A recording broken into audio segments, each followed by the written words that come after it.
Salt. Fella done me wrong. He's also a huge dork. I don't trust men who smile too much. Good, honest hatred. Very refreshing. And I don't trust men who smile too much either and shave too little. I'm just saying. Yes, there's a little bit of the sometimes part is not very active right now. Yes, it's a wicked combination there.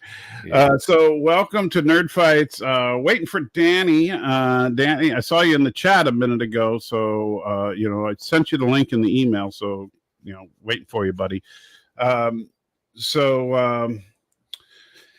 And here we are to talk about Mandalorian episode 22, Guns for Hire.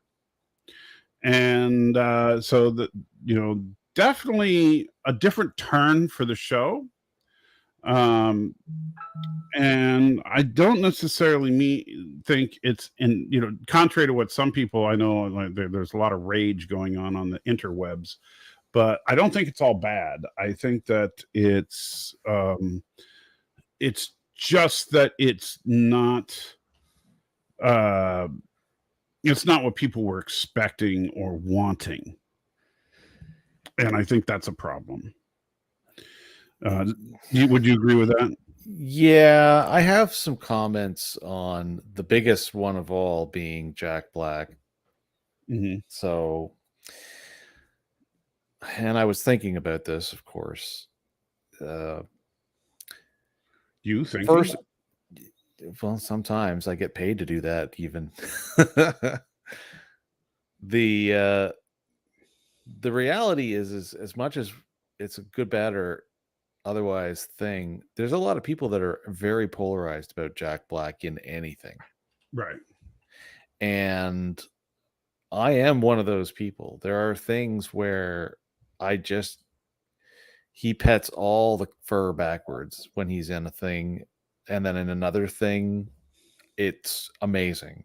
So like for me, like a secret joy is watching the scene from The Jackal when he's told to go hold the pack of cigarettes, and the Jackal unleashes the 20 millimeter chain gun on him.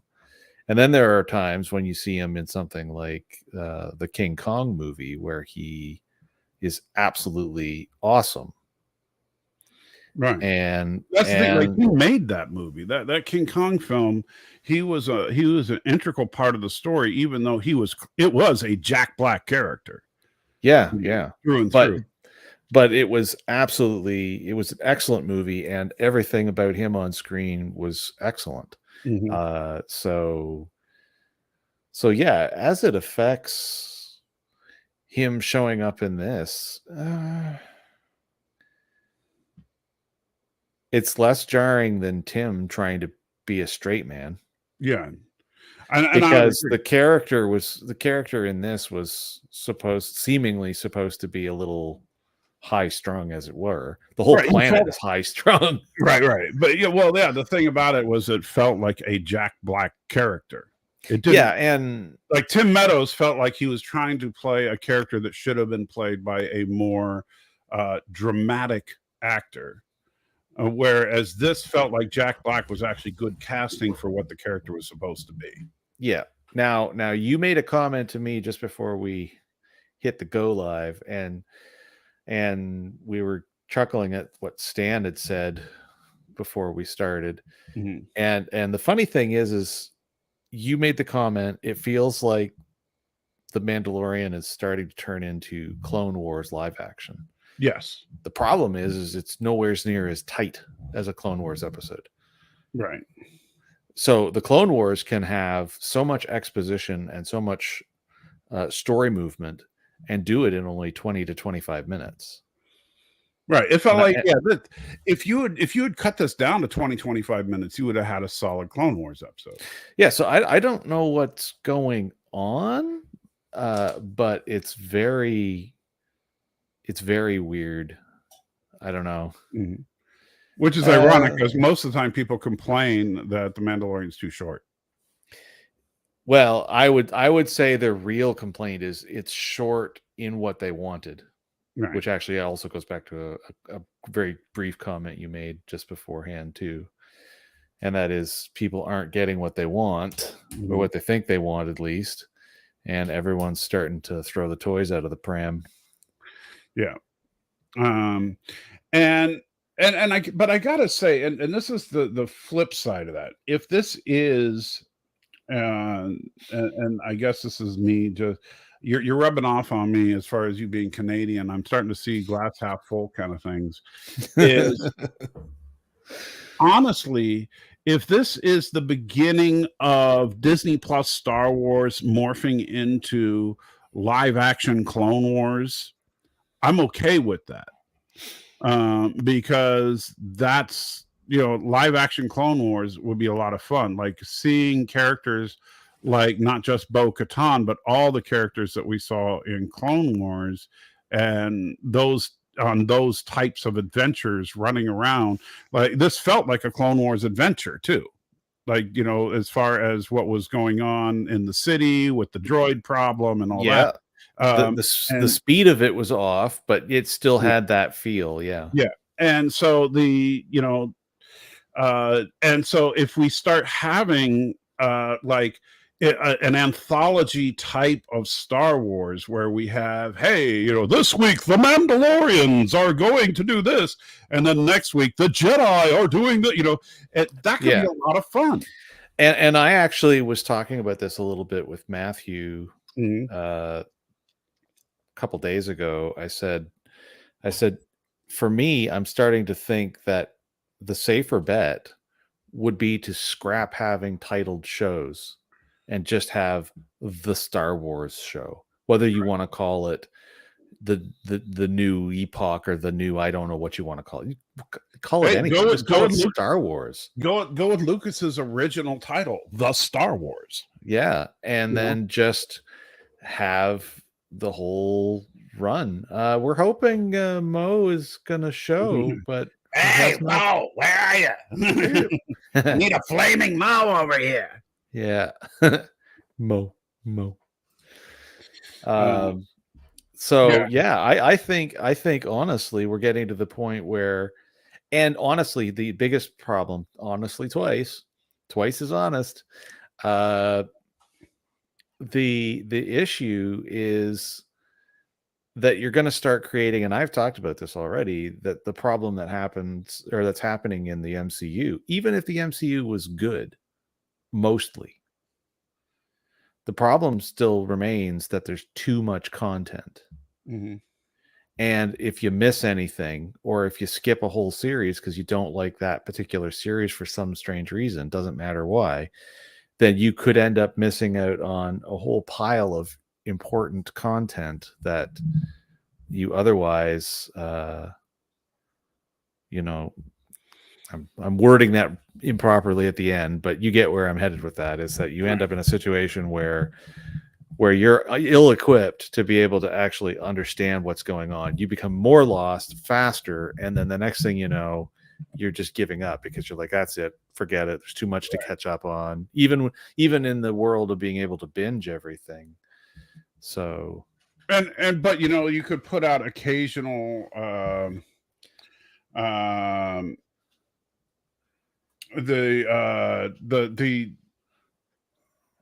so I guess Danny won't be joining us today. No, I see that. But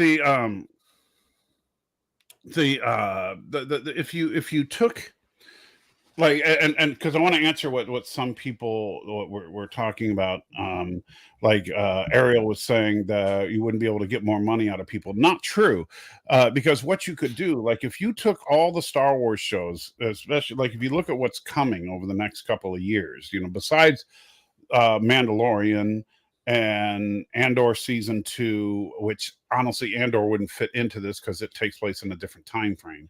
But you have the upcoming Bo-Katan series. You have the upcoming, what's her name?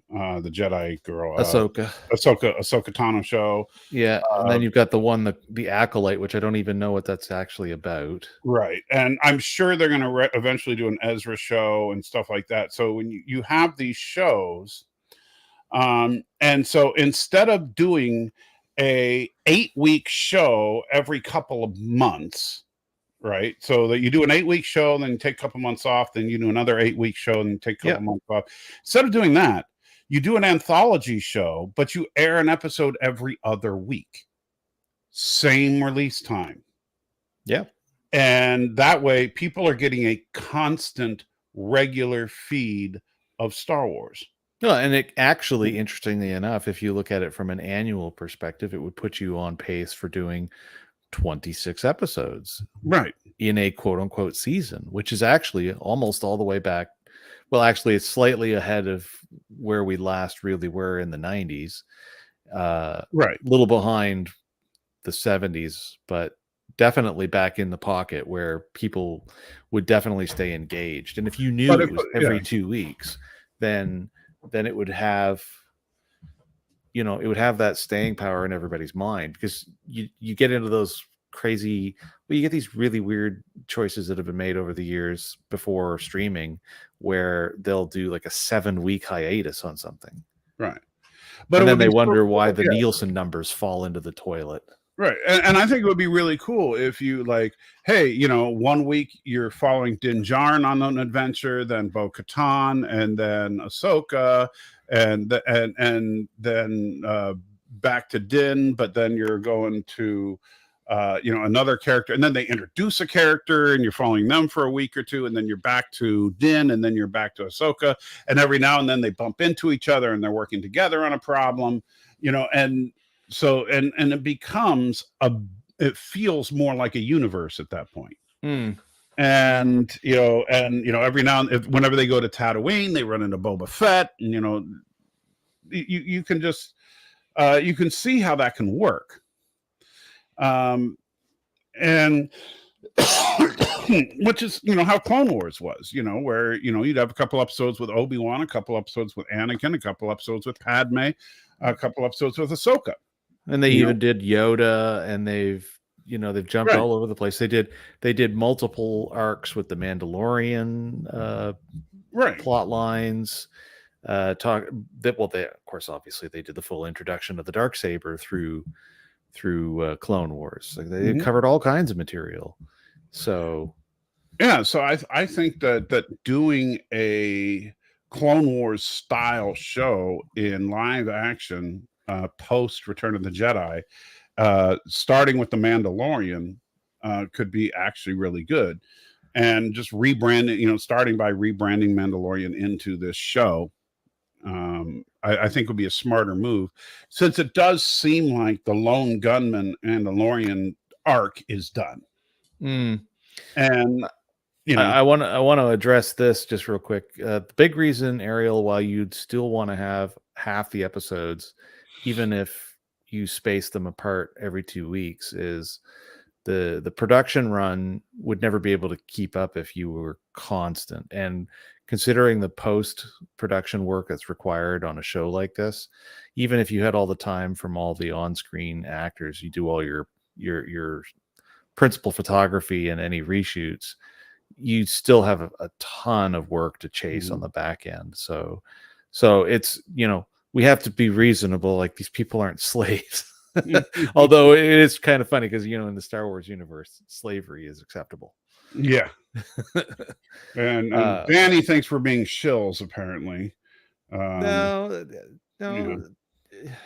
We're trying to help. We're just trying to idea. We're trying to fix it. Yeah, it's not. We're not. This is not what they're doing. This is something we think would improve the show. No, because I know, Danny. I got the you got to be kidding news about the about the fact that they had Doc Brown in here as well as Jack Black. But my problem with the episode is more than just the guest appearances that show up. Like, I didn't dislike the episode, but I had.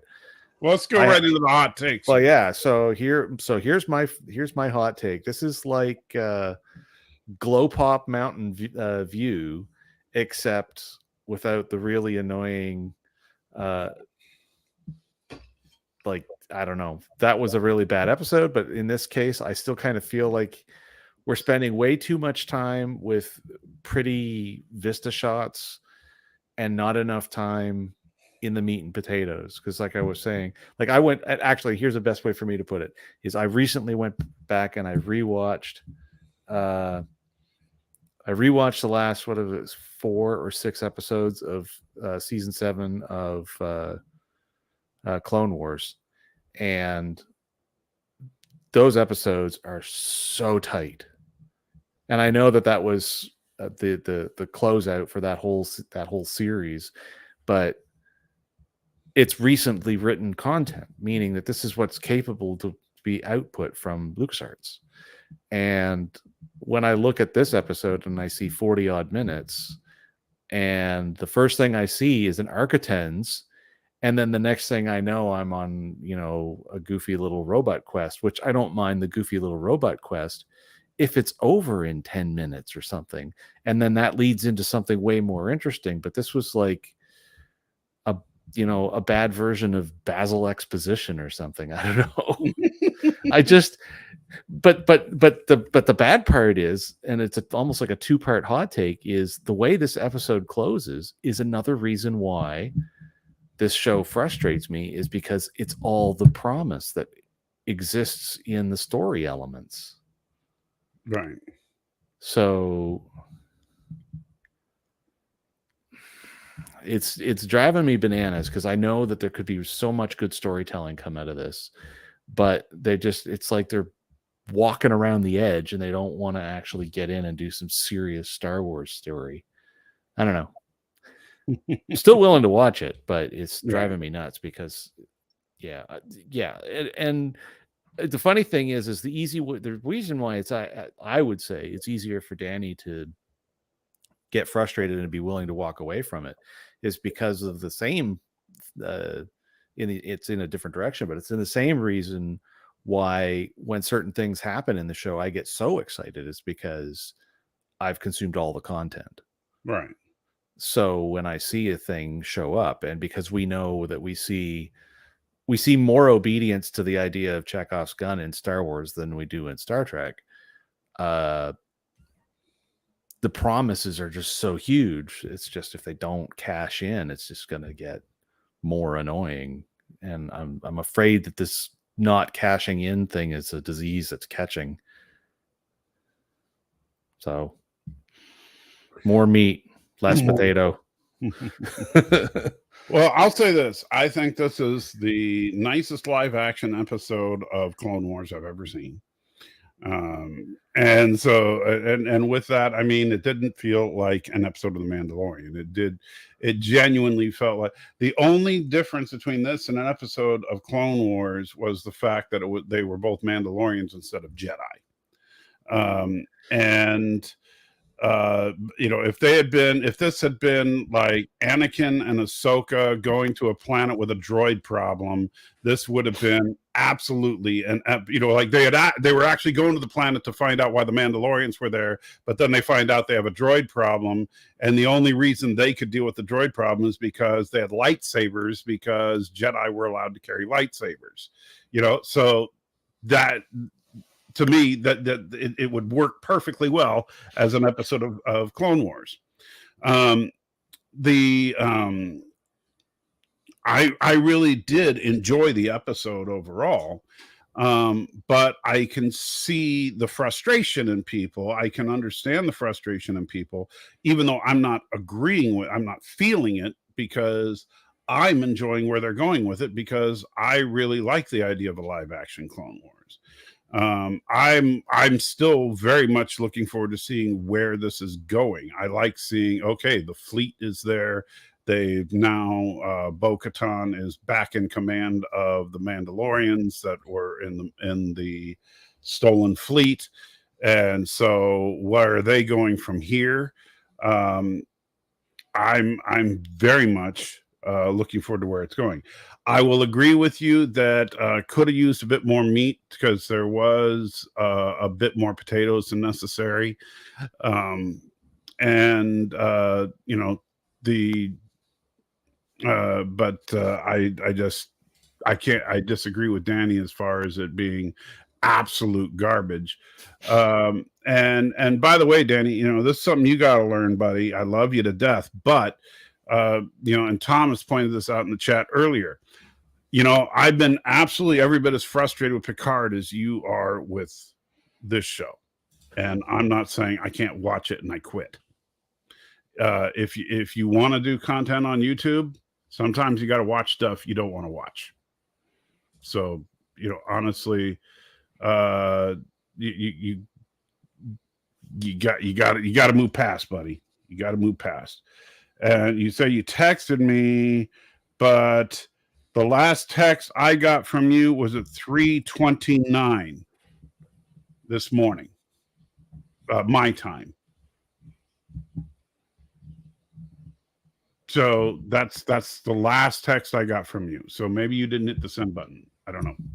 But honestly, it's yeah, the job, if you're going to be a YouTuber and you want to do and you want to review stuff, you know, guess how many movies Roger Ebert watched that he hated? You know, a lot. All of the ones he hated. Yes. Yeah. All the movies that he hated. You know? Yeah. So and then that's oh, you're not allowed to quit. This whole thing was your idea. You need a chair throwing emoji, Danny.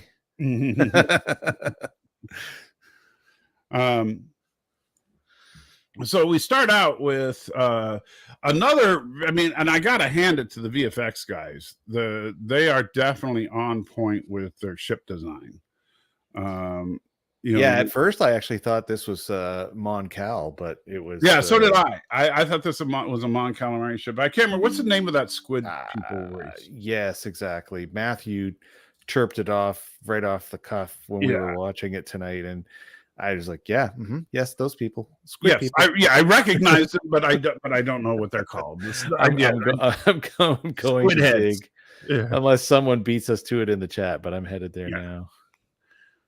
So, and this was one of those potato things where I get they were just trying to kind of establish a little bit about these other Mandalorians, but you could have done the entire episode without this scene.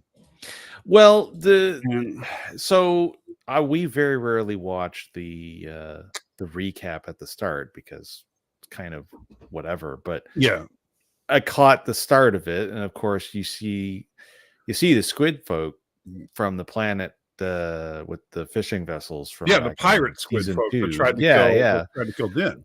But then, of course, because you saw all the Mandalorians, it was clear that the previously on was trying to remind you that the other Mandos are out there, and that we're going to see them in this episode. It didn't matter about Squidette and the Mon Cal. The sheer fact that we know that they had. I did kind of like her water seat, though. I thought that was cool. Yeah, it was a little. Although it didn't make sense. Why didn't they just have the entire bridge flooded in water? Because everybody on that ship is water people. Yeah. Yeah, I don't know. Somebody had a bright idea and someone greenlit it, and that was, and then it made it in. But so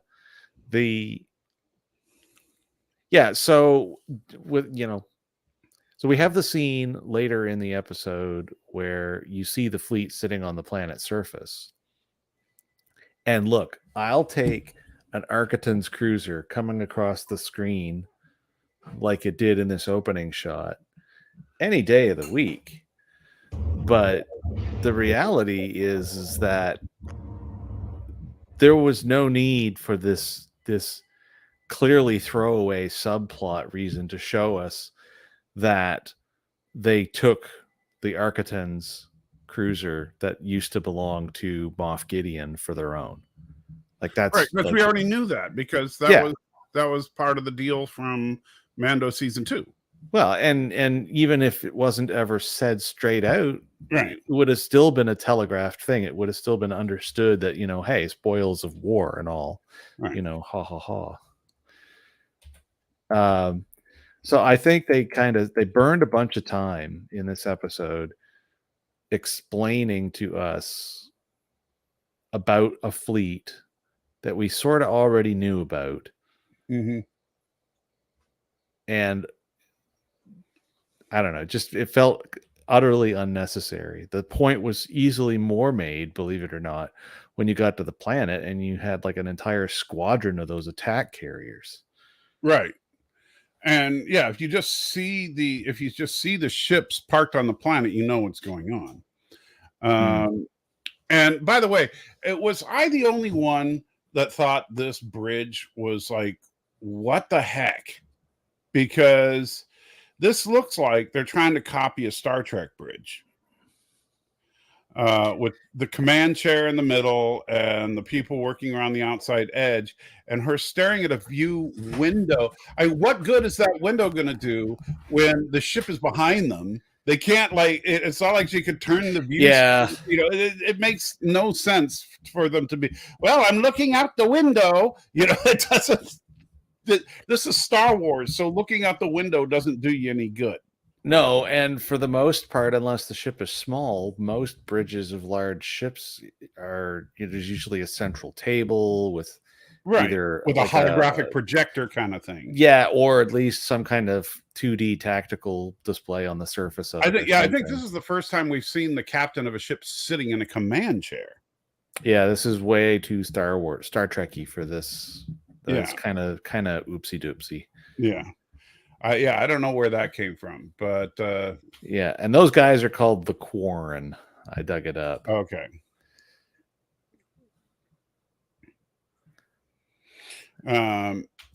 And so there we see and same thing here. Like, I don't remember Moff Gideon having a captain's chair I'm gonna have to go back and rewatch the climax of season 2, but I don't think the bridge of this ship looked like this in season 2. No, it didn't.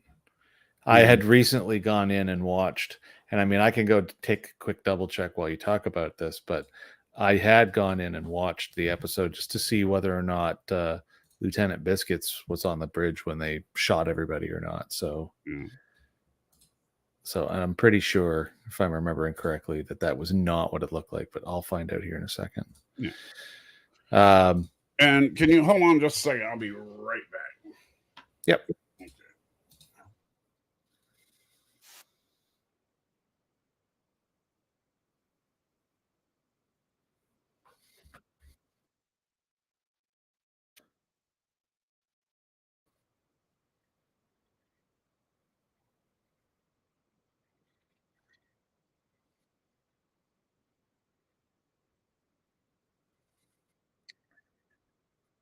Do a song and dance. I don't sing. Ignored by Jason. Not ignored by Jason. Now with less ignoring. I mean, you're letting the rage flow through you too much, Danny. It's messing up your stars and your treks and your wars. Oh man, I feel you though. Because if I honestly, if I wasn't watching as much Star Wars as I do, I could tell you I would probably be getting awfully bored of this show this season. I'm just going through here. Yeah, no, I'll say it again when Mike gets back if he is out of earshot and can't hear me say it. But yeah, there's a captain's chair where there wasn't one before, so I don't know what's going on. Someone's failing Star Wars design aesthetic 101. So yeah, and that yeah, it drives me nuts. That's why it is why also too there's as much legitimate criticism of some of the outrageous changes that can happen in some of the Star Trek series, because much to what a lot of people were talking about a few years ago, it almost would have been better if they had just said Star Trek total restart, because then at least you gain yourself the ability to create a new design aesthetic. And Star Wars has been doing extremely well maintaining the design aesthetic both forward and backward in time from the principal design aesthetic that got started in the original 3 movies in 77, 80, and Sorry about that. No. So yeah, there's issues going on here. They got to watch out for, because All right, so moving on. that chair, by the way, Yeah. not there. Okay. Oh, you looked. Yeah. So somebody's getting The Mandalorians are too lazy. getting their Star Trek mixed up with their Star Wars. Yeah, I don't know what happened with maybe John Favreau was just like, hey, we need a little Star Trek in here. Yeah. Because all of a sudden all the captains have captain's chairs, and that is a Star Trek staple, but never in Star Wars. The only like in the Millennium Falcon they sit down, but it's more like a big fighter than a it's not a exactly. Or even the fighter troop transports from the Mandalorians use. Yeah, I mean, like it's understandable if the captain of the ship is also the pilot of the ship, but in the case of big ships where the captain is just someone barking orders, they don't sit down in everything we've seen. It just seems like weird. So then we get, and the funny thing is, so it turns out she's a cougar. Yeah, she's a cougar squidfish guy. Girl, yeah, because he's like, oh, I want to stay with you, mommy. So it's like really, some little bit of weird Freud stuff going on here. Yeah, it's like just freakiness. But they come and take him away, and then we get guns for hire. Yeah. And so now this is kind of interesting. So we've kind of gone from the clan of 2 to the clan of 3, which is something I suggested a couple of episodes ago. Is that now it's Din, Bo, and Grogu are a clan of 3. Like Bo has kind of taken a surrogate mother role or over Grogu. Seemingly, yeah.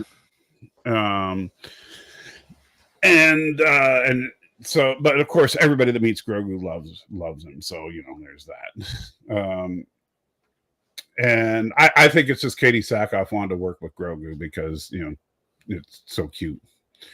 And actually, I don't want to go too far, but where to go? Cerstus says Admiral Akbar has the captain's chair, right? Well, sort of. If you look at how Mon Cal ships are set up, that chair is more like a way for the captain to be able to squirrel around quickly from station to station without actually having to stand up. Right. Because for whatever reason, Mon Calamari are not the most agile of people. Yeah. So you see that too, even if you go back and you watch Rogue One, when they're over top of Scarif, he's scooting around constantly and then looking downward from the base of that command pod. So anyway, so the clan of 3, maybe. Yeah. And so they approach the nice, pretty dome city. I mean, it is a nice landscape shot. Once again, VFX people really earning their pay. Oh, yeah. Just absolutely beautiful. They think they're just going to fly in and slyly land outside the city and walk in, but then all of a sudden their automatic systems just detect it and take over the ship. That was, I actually got a bit of a kick out of that because it kind of told me that this was like not a burner episode, but like one of those kind of like you say, like one of those random Clone Wars adventure type episodes. Yeah. But yeah, my alarm bells start going off a little bit more as we keep going. Well, like right here, it's like, okay, so here's our plan. Not going to happen. Your plan is gone, and now something else is about to happen. Which is fine. That's very Clone Wars, so I'm fine with that. But or as they say in Lost in Space, just remember, whatever your plan is, things will not go according to plan. Yeah, exactly. And so then they land and they meet race swapped R2 and C3PO. That's a strange place to play that card, but you know, the ex-Imperial droids. Yeah, I gotta say though, I like the black astromech droid. I think looks cool, and my wife actually thought that the black protocol droid, the black protocol droid looked kind of cool. But although what she really liked was the kind of purple protocol droid we saw later in the bar. Or that strange blue purple color. Yeah, she thought that one was really cool. But I like the black astromech droid. I thought that was kind of cool. So they get in the Disney tram. They're going to Tomorrowland. Oh yeah, actually, this was one moment that. And this is another one of these very things. Clone Wars moment right here. No, well, except for the fact that the stupid protocol droid's line was "Step into the Hyperloop," and my brain immediately Star Trek. No, real life. Elon Musk Hyperloop. Is that what he calls those? That's things? what he called that stupid tube that'll never work. And it's they gotta watch it with this stuff. I did not know that. So I didn't catch that line, but that's no, I know. Yeah. So and it's true. I mean, this is an interesting sample of only two, but just the same, it does show that at least half of your audience is going to probably know. Mm-hmm. And it's for me, throwing in something like that is tantamount to saying I got this. Right. Modern lexicon that's only 12 years old. Trademark or a technical term? Well, it doesn't matter because Star Wars changes technical terms all the time. Yeah. Like there's no such thing as a hyperdrive. There's no such thing as a hydro spanner. They create their own technical terms for almost everything in Star Wars. So why would they use an accurate technical term? They could have just said step into the transport pod or something. Like there's a million. Actually, the funny thing is the easy way to look at it is they could just word things in the same kind of what we see as bizarre, like the British name things. Like we call them elevators, they call them lifts. They say we say wash the dishes, they say do the washing up. You just have to variate it a little bit. You don't have to go and be so lazy as to borrow terms from modern culture. Right. And so they say they want to go see the Mandalorians, and they're like, oh, okay, well, let's see your chain codes. And they show their chain codes, and then it's like, no, you're going to go see the royal family. Like, wait, what? Which I did get a kick out of that because it tied in with the ship being, no, you're going to park over here, not over there. Right. It's like you think you're in control. You have no idea. Yeah. The funny thing is though, is that like when they're talking about, oh, do you think we're gonna have to blast our way out? And you're thinking, okay, this is obviously a technologically advanced society on the Star Wars scale of things. Yeah. And they're not messing around, but at the same time, the two of them could effectively wipe out that entire city on their own because nobody else in the entire city has weapons. Yeah. Not even their police. So, and the only other people that have weapons are other Mandalorians. Yeah. So they go in, and this is where a lot of people got really, really angry. Because, oh no, it's Jack Black. To which I said, so what? Now, I'd already said this before, but I was actually more annoyed by Lizzo being cast than by Jack Black. And the funnier thing is that Jack Black's delivery of that character actually fits in with the character aesthetic of a Why do you goofy... think Lizzo was so do you think Lizzo was terrible? I mean, Stan Lee's saying how terrible Lizzo was. I don't think her performance was terrible. I think she was just it was wooden.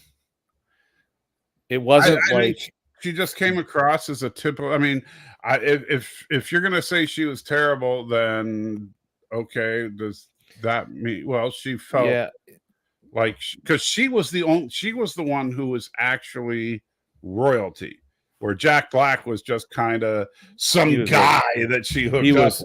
Well, yeah, he was a reformed imperial that was sent. Yeah, I know. But he's like, yeah, I'm partying, and she's trying to be proper and all that. Oh, look at Jason's racist. Yeah. No, yeah, but even before that, like, even Chief Cook's like, no, she was bad. I don't think she was. She was wooden, and frankly, the character was more annoying than necessary. Jack Black fit the bill.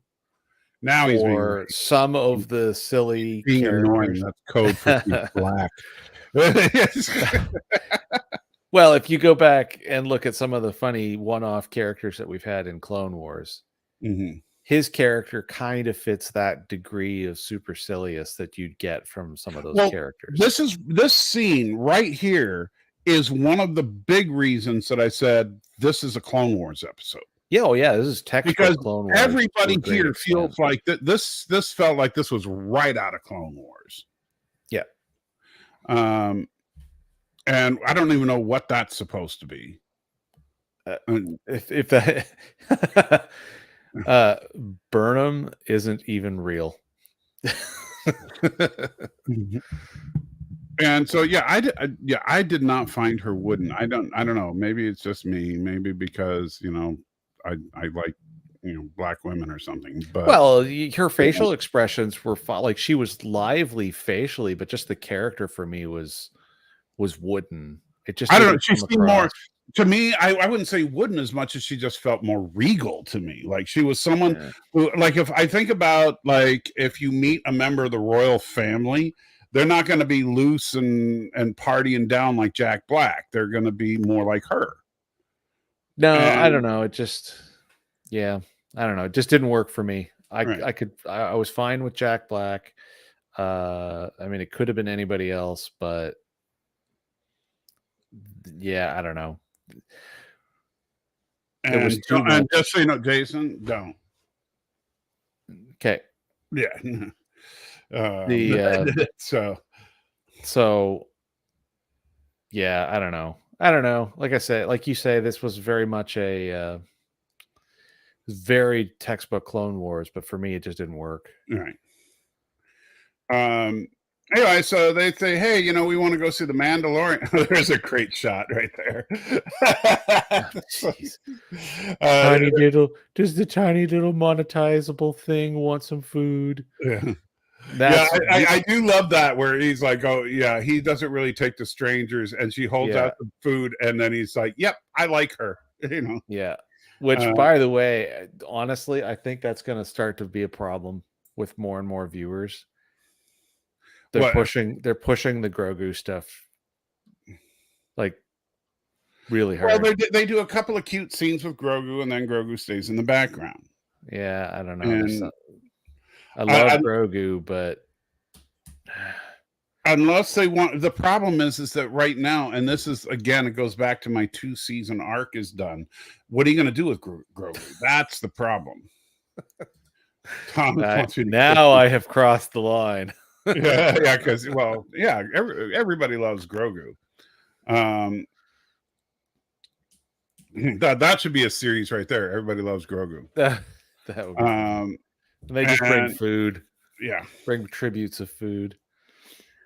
But the Grogu is, anyway, the problem is that they don't have anything to do with Grogu because there's no goal for Grogu right now other than just training. And so every now and then you can have Grogu, do something like the challenge and stuff like that, but you can't make that the whole show. And so you just have to do like scenes with Grogu, not whole storylines with Grogu. Yeah. And notice we got the lizard people from the earlier season of Mandalorian with the eggs. Which I thought was kind of random. Yeah. So then they talk about, okay, we got a droid problem. At first, and I thought when he said we have a droid problem, at first I thought we have a drug problem. I mean, like, if that was actually the line, I'd be like, okay, that would make more sense for how crazy this place seems to be. And so when he said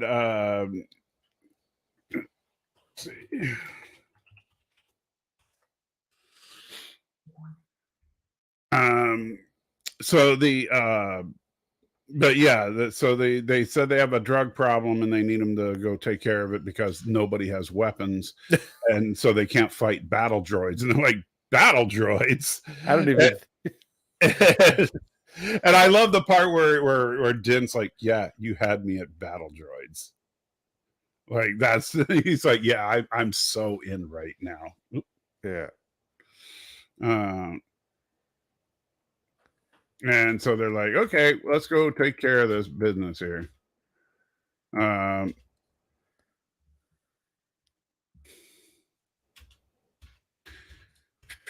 All right, so then so they meet up with Christopher Lloyd, Doc Brown, who's running the main security console.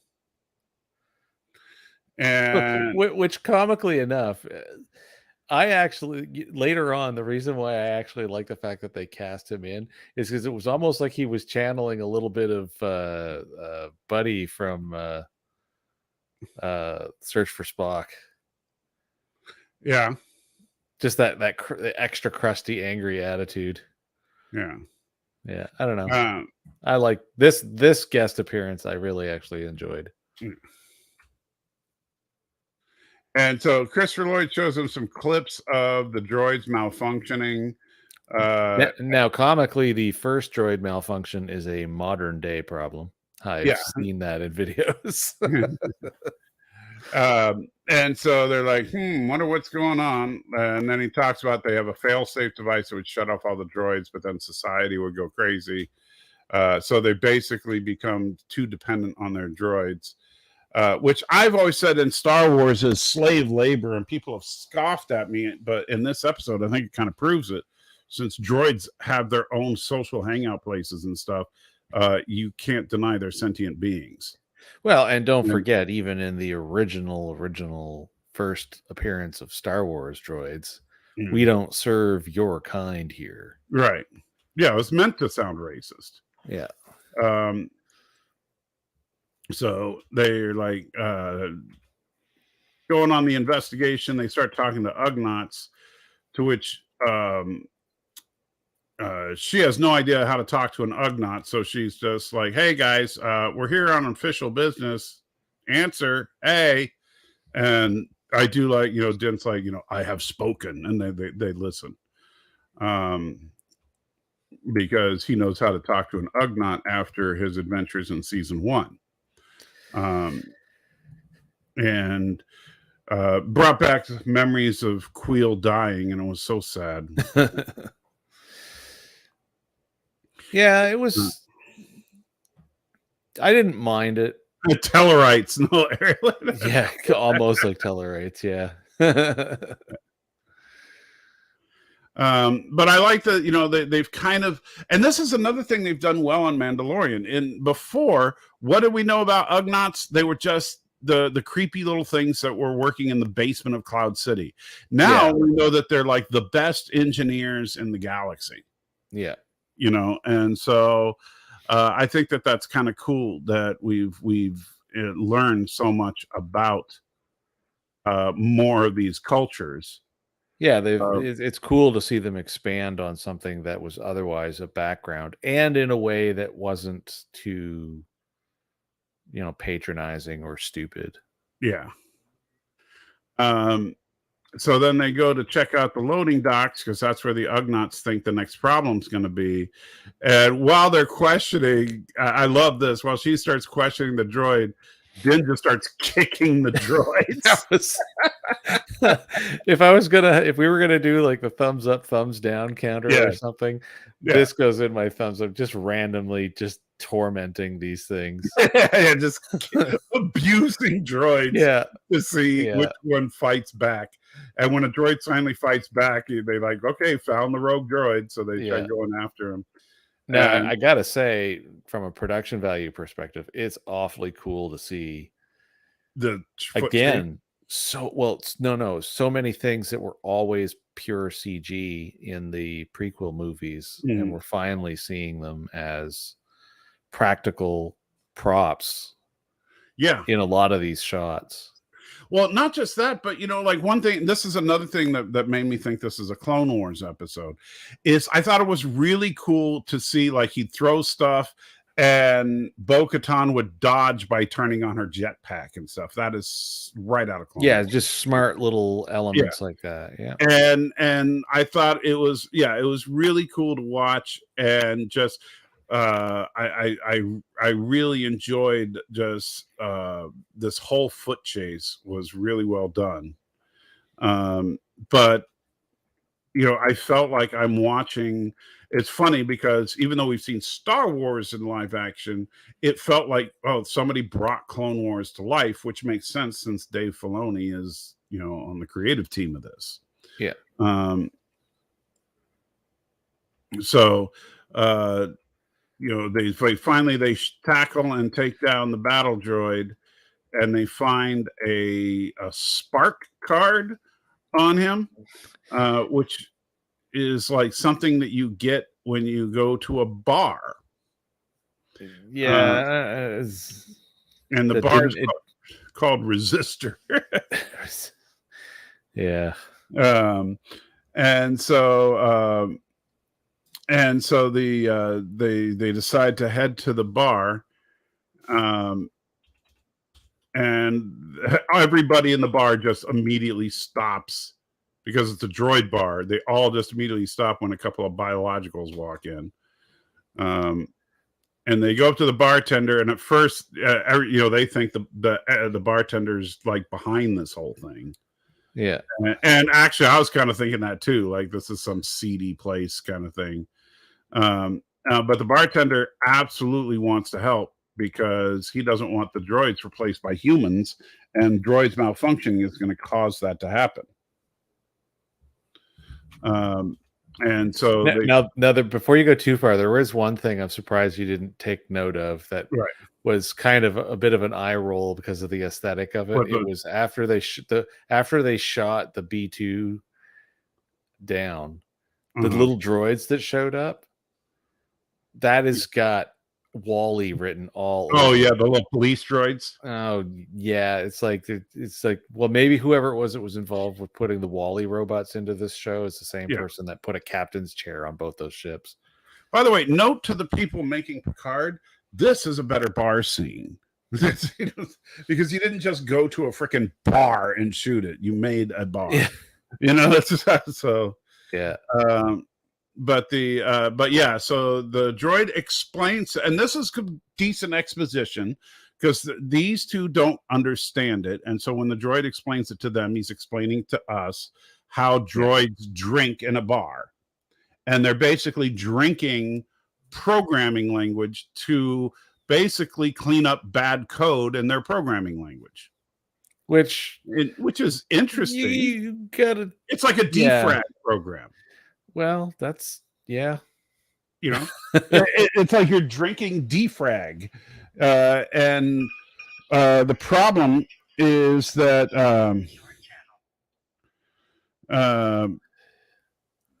the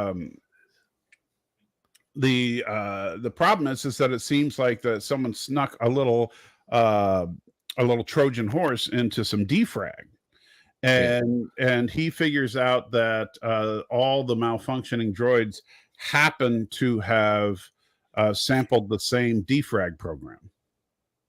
Yeah. And so and I do like, of course, being a droid, he can rifle through it incredibly quick. This kind of reminded me, the way he rifled through it reminded me of iRobot, the way that Sonny would do stuff in iRobot. Yeah. But I do like the fact that he was very helpful and and it just felt very genuine.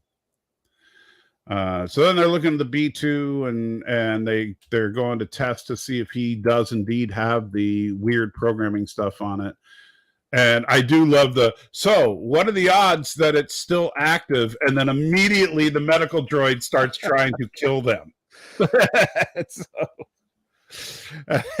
That was great. And then and then Din grabs the Darksaber, cuts it in half, and goes, still active. Yeah. Now the slight thing here, which matters later, is if you notice, he's still struggling with the weight of the blade. Right, and she didn't when she was in the cave, and they were quick to show that in the previously on as well. Yeah.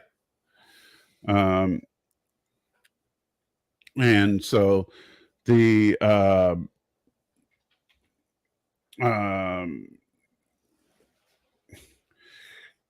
let's see. So then they're looking and they're trying to see what's going on. They find a chain code on the programming itself, which identifies it all the way back to the Techno Union under Count Dooku. And so that this is some old stuff, but it was ordered specifically by Doc Brown. So actually, I had a funny name for him. I was just going to call him Doom Guy because his last name is Hellgate. No, I was thinking Nosferatu myself, but so they go up to confront Doc Brown about it, and he's like, well, once this gets up to 88 miles an hour, and so see, like right there, he looks like Nosferatu. Tell me that's not because his face is so long. Yeah, his ears are sticking out. Yeah. But yeah, so he loses his nut and I do like this. So he puts his hand on the button. He's like, okay, if I hit this button, all the droids are going to go back to full battle droid mode and kill everybody. So don't you do anything. Hail Count Dooku! Hail Count Dooku! Hail Count! And then they just shoot him and he's down. Yeah, and then she zaps him. Yeah. So meanwhile, Jack and what's her name are playing, and of course, for whatever reason, Grogu's using the Force to help her. She gave him fish, and they come and present Nosferatu as a prisoner. And we're going to keep our word. You can go hang out with the Mandalorians. And I do like the other thing is that they're going to now recognize Mandalore as a sovereign system and recommend that the Republic do the same. So basically we're starting to see, and this is where I'd like to see that anthology thing going. We're starting to see the building of a new Mandalore empire, which would be kind of cool. And she gives them the key to the planet, and she makes Grogu a knight. Grogu Grogu is that does carry an official title. I wonder if that'll come in handy later. Well, yeah, I just hope it's not too goofy either. Sooner or later they got to have Grogu start talking. Yeah, that's the thing. He needs to be an actual character. Yeah, not just a cute little prop. Yeah. So then they go to the Mandalorians, and this is where I think it feels a little wonky because, as far as maybe, I don't know if it's pacing or just the length, because it almost feels like now we're in a different episode. This is why this episode bugs me. Again, it's because now we're at the part of the episode that actually matters. Right. The side quest to be allowed to go talk to the actual primary plotline element was, on the whole, was not good enough, which is why it bugs me. You see, I enjoyed it. I don't mind a bunch of tiny little elements. There were some fun little things that happened, but on the whole, for me, it's too throwaway. And the Lizzo thing was just, for me, was just an eye roller. And then the Hyperloop term was, and again, it's the problem is I want my fantasy to be fantasy. When you start tossing out things, or even and this is probably what's affecting a lot of the reactions from a lot of the fandom menace folks right now, which is when you start bringing in too many of what some people may consider the wrong guest stars, it starts to get distracting. And we kind of had a slice of that last week with Tim. Right. Well, Tim Meadows, you know, and I agreed with you guys with Tim Meadows. But I think that they're wrong this week. I think that like Lizzo or Lizzo, however you say her name, is she a great actress? No, but did the part require a great actress? Well, no. I think she did. You know, Jack Black really carried those scenes, and I think he did fine. You know, he was the one that was fun to watch, and he was the reason to watch those scenes. Not Lizzo. And I disagree, Stan. I don't think Jack Black did a poor job. I think he did just fine. He did it. He, like I said earlier, he played a character that, when you get down to it, when you look at the body of work out of the Clone Wars cartoon, it was a goofy side character of the week. Right. It was fine. Yeah. And so, you meant Tim Meadows. Yeah. I don't think Tim Meadows did bad. I just think that the problem with Tim Meadows was it was too jarring to see Tim Meadows. Well, and Tim Meadows tends to be Tim Meadows. Right. He wasn't playing a Tim Meadows character. I don't think Tim Meadows did a bad job, but since he wasn't playing a typical Tim Meadows character, it felt weird. Yeah.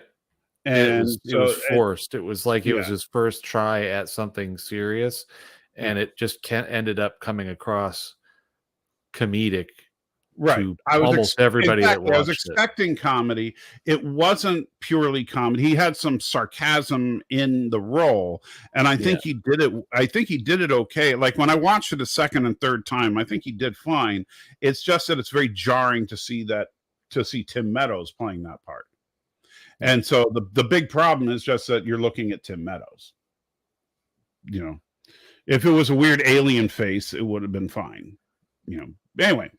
Moving on, so Mr. A-hole Mandalorian is in charge, and how much you want to bet this is the guy that captured Moff Gideon?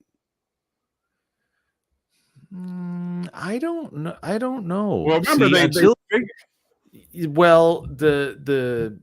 now,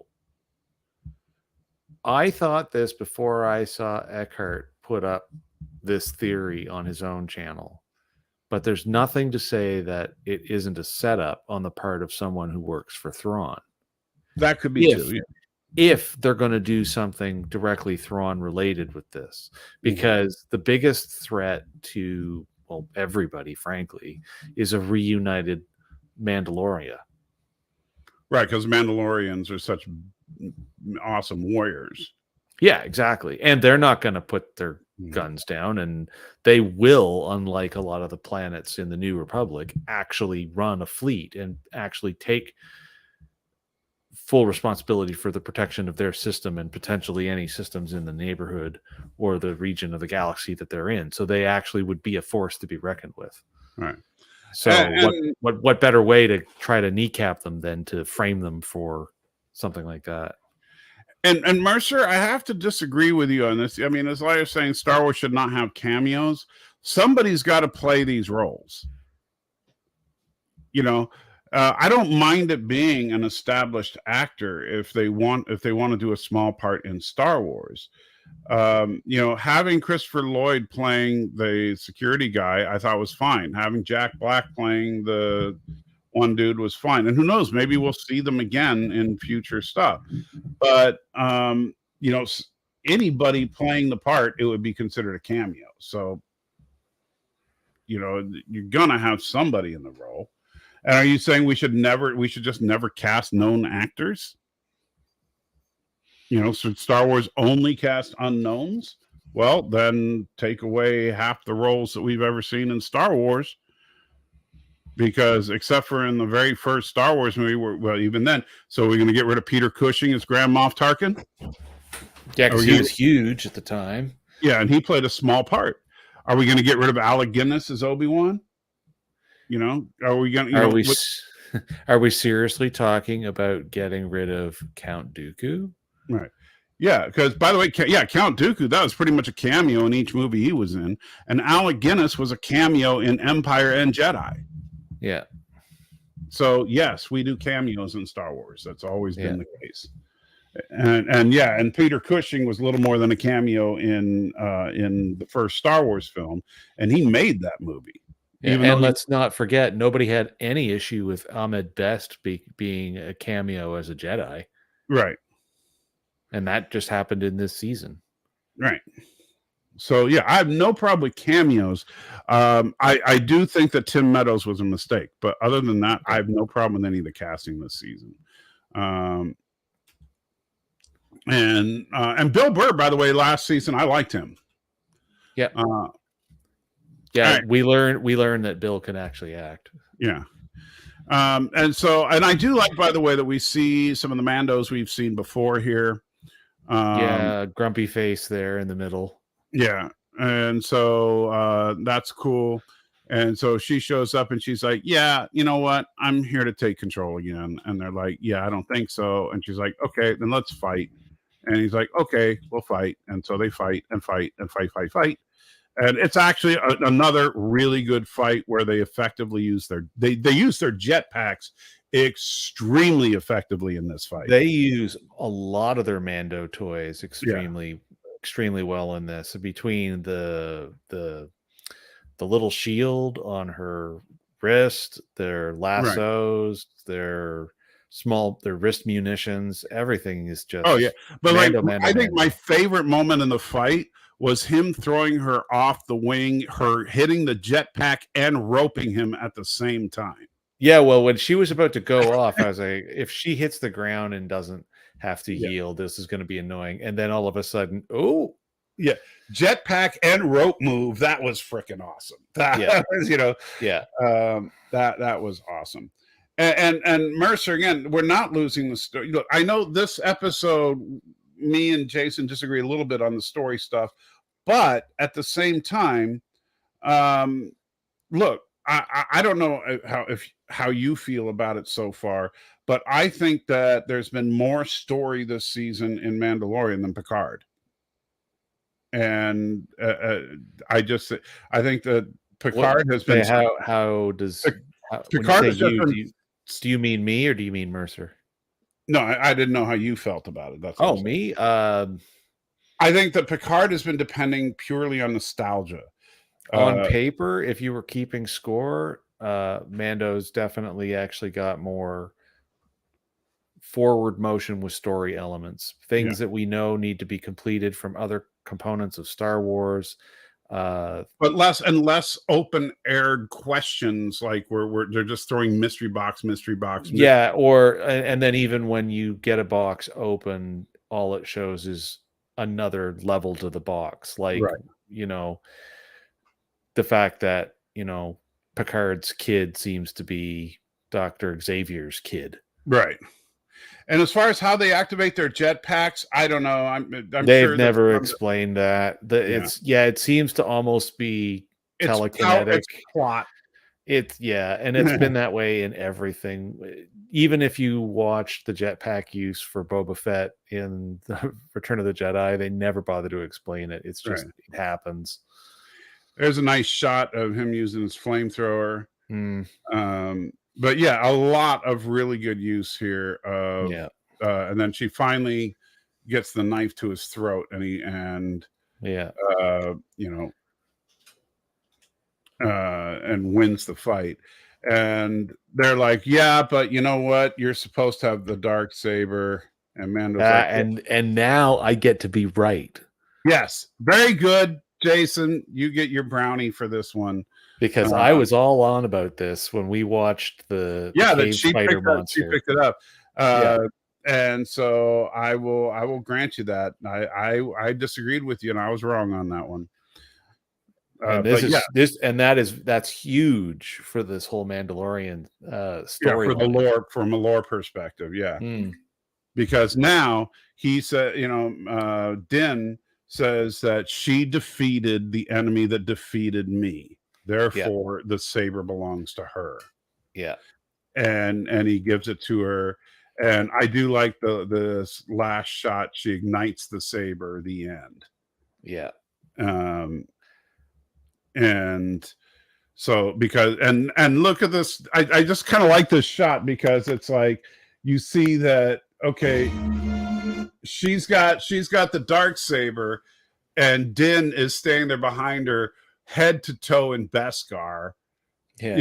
Just like he's a tank. Yeah, he's got way more Beskar bits than she does. Yeah, I mean, but I'm just saying, like, she's the DPS, he's the tank. Yeah, actually, Mercer, this is something we were kind of talking about at the start when we weren't sure if Danny was gonna join, and it's a problem that we think that is only really solvable at this point with just eliminating having a bunch of different series and just simply having Star Wars. Yeah, a Star Wars anthology show is what we need. Yeah. And let it jump around between different groups of people and chase different plot lines and let them intersect as time goes on. But yeah, the cowboy aesthetic for me doesn't super work. And now that they've really closed up Din Djarin's storyline, they somebody wasn't thinking this all through super careful. I don't think they thought it was going to go this far. I think that's the problem. I think that Jon Favreau probably saw this as a 2-season arc and didn't think it was going to go beyond that. And honestly, I think that moving from here on, I want to see it go away from the Western aesthetic and now go into the cosmic.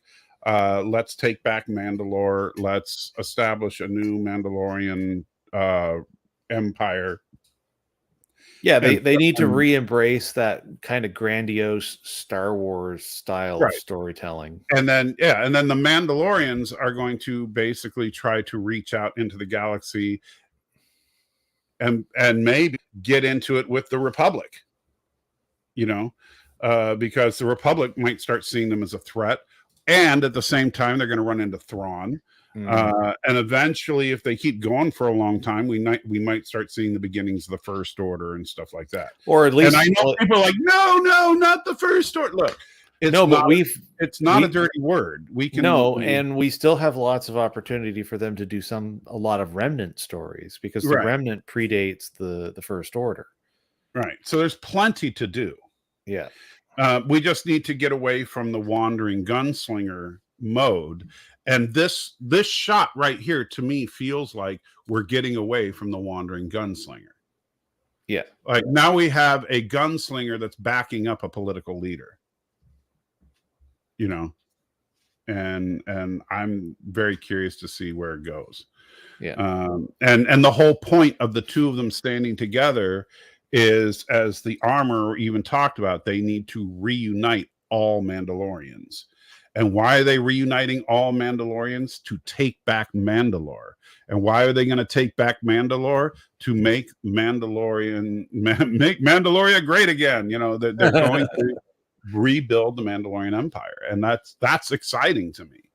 But then we got, what's Ahsoka going to do during this time, right? Well, we know who's cast in it already for sure. So Right. we already know that we get Thrawn, we get Ahsoka, we get Thrawn, we get Sabine Wren, we get Ezra. Right. There's a chance that they could bring in Now, is it going to be old Ezra or young Ezra?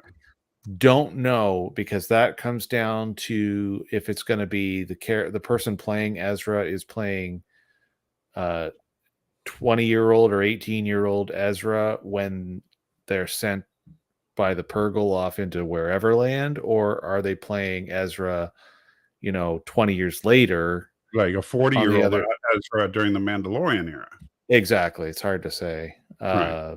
Which I think would be cool. Let's start bringing Jedi and Mandalorian. Like, Mandalorians and Jedi are ancient enemies. Let's make it interesting.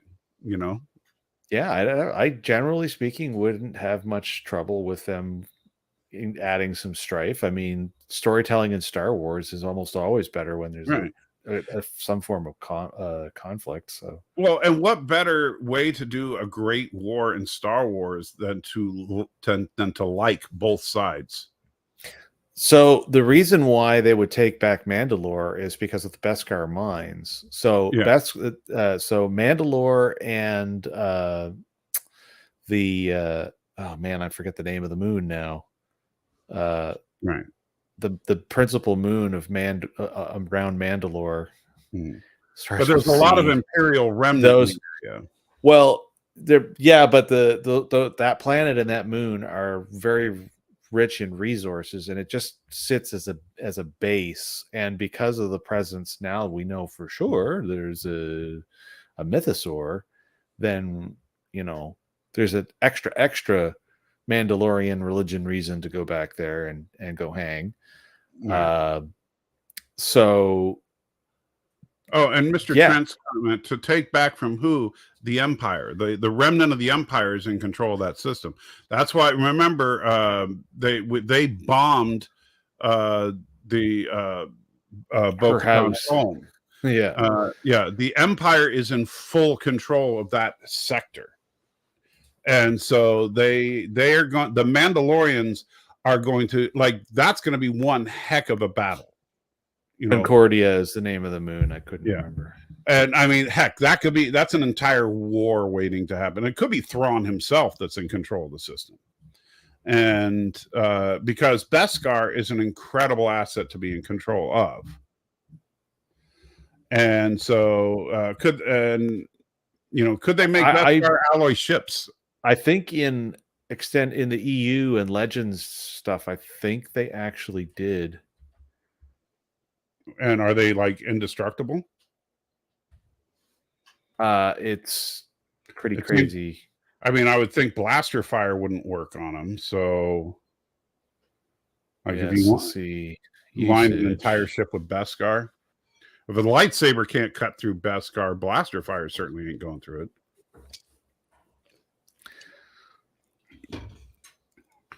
And I don't know, Mercer, I don't mind Grogu being on the show because Grogu is Din Djarin's ward.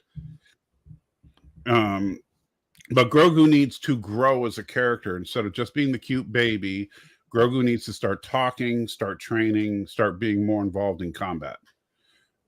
Just like Yoda.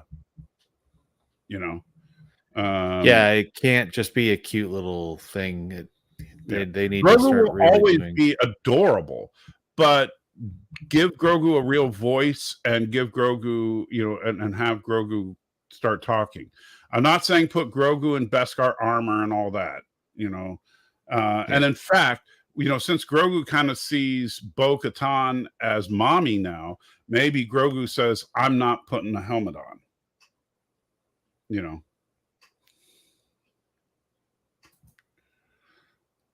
And Holton agrees with Danny and says, utter garbage.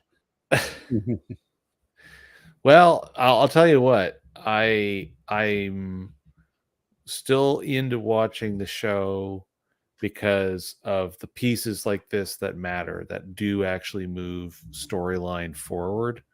But it's still, this was generally still a rough episode for me. It just, I don't know.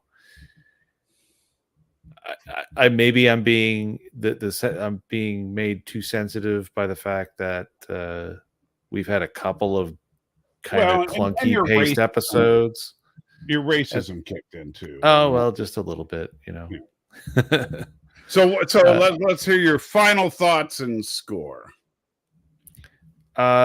Somebody needs to really clock the editors in the side of the head. Mm-hmm. And I don't know, maybe a 6. It really just, like, the only real win for me in this entire episode, like solid win, was Bo-Katan getting the Darksaber back in a legitimate fashion. Right. And if we had had too much screen time with Jack Black, I would have actually given it a 4. Believe it or not. Even though I said I didn't have any issue with Jack Black in general, but they've got to be careful with the pacing on this stuff. Well, they didn't overdo it. That's no, but it was right on the line. Yeah. Like, it was, for me, it was pretty close. Mm-hmm. Oh, Donnie's checking out. Hey, you have a good one, Donnie. The end quicker. So I'll say this. I'll give it a 7, which is lower than my usual score for Mando. But because this was not my favorite episode, I think this should have been 2 episodes. I think we should have had an episode where they landed and did the droid problem, and then another episode that was entirely focused on the confrontation with the other Mandalorians, and the big epic duel. And in fact, I would call that episode The Duel. So I think that would have been better, is if we had 2 40-minute episodes, one being a fun little off-center adventure, the other being the serious Bo-Katan's taking over and the passing of the saber. I think that would have been better. Now, granted, I don't know why they seem to be afraid right now of making series more than 8 or 9 or 10 episodes, but well, this goes back into that issue of them running multiple different series, and right, and that's the thing, is that this would have been a great example of how you make, like, hey, they get to the planet. Things don't go as planned. They go on the side quest, so that takes that diverts them for an episode. Then they get to their main goal and they do what they're doing. Now, in the next episode, we're going to see that fleet going to wherever they're going, but that won't be for 2 or 3 episodes, because we got to check in with Ahsoka and the rest of the universe. And what'll be really interesting is that if this is truly, if you're building up towards a war between the Jedi and the Mandalorians, then how cool is that we're following the stories of both sides, so that every now, like, what happens when you finally have a duel between like Bo-Katan and Ahsoka Tano, and you don't want either one of them to die, and so it adds tension, and then what happens if you start bringing in some Sith characters and stuff like that are trying to manipulate things, and not to mention Thrawn in the background trying to strategically take advantage of everything. I think that could be a lot of fun, but that's what I would do if I were running the show over there. Unfortunately, the way that the creative team of Jon Favreau and Dave Filoni, I think that's for whatever reason they're thinking of it as just doing a show, as opposed to maybe I don't know, something here that I'm just kind of looking at just to see how it affects my opinion on what they could have, should have, would have, or may do or whatnot. I'm looking at The Mandalorian. On the whole, the series has had 5 principal writers. Ahsoka has 1. And it's the man.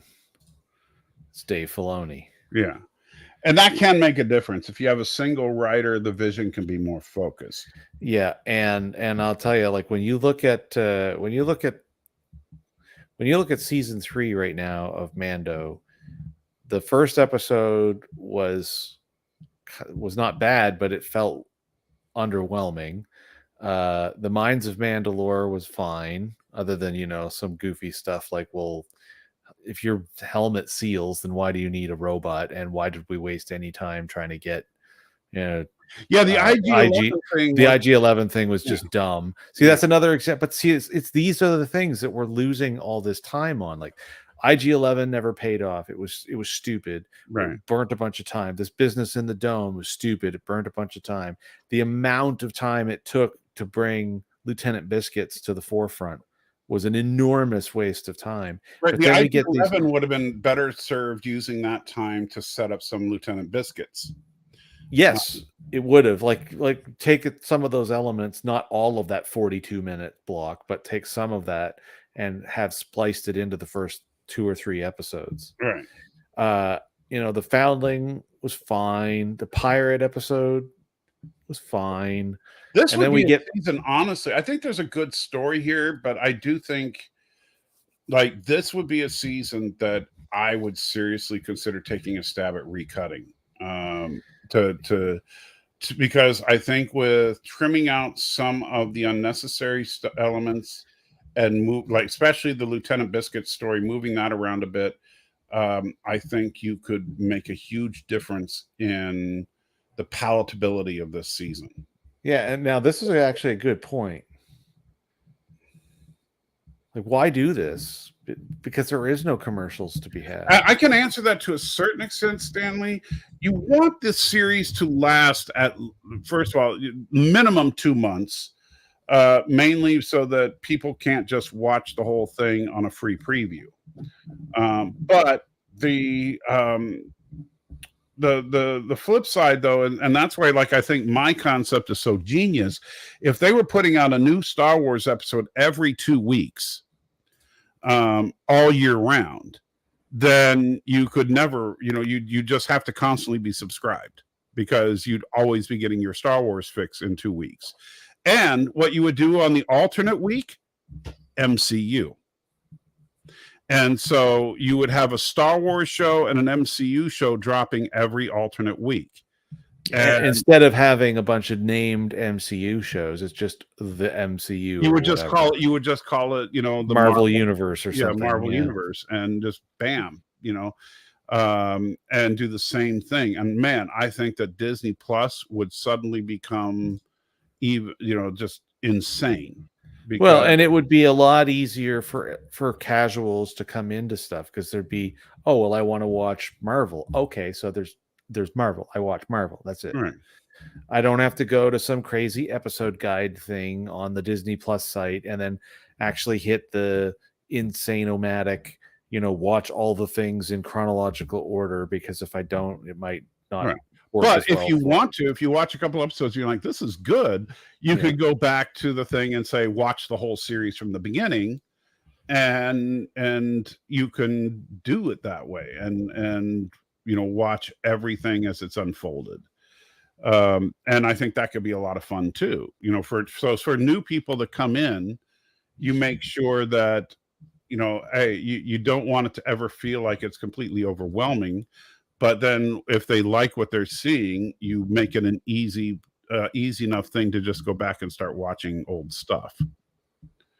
But unfortunately, what they're doing right now, like, my goodness, especially with the MCU, and Star Wars is going to get there really soon, is that it's so hard with the MCU after Infinity War, to know what order to watch stuff in.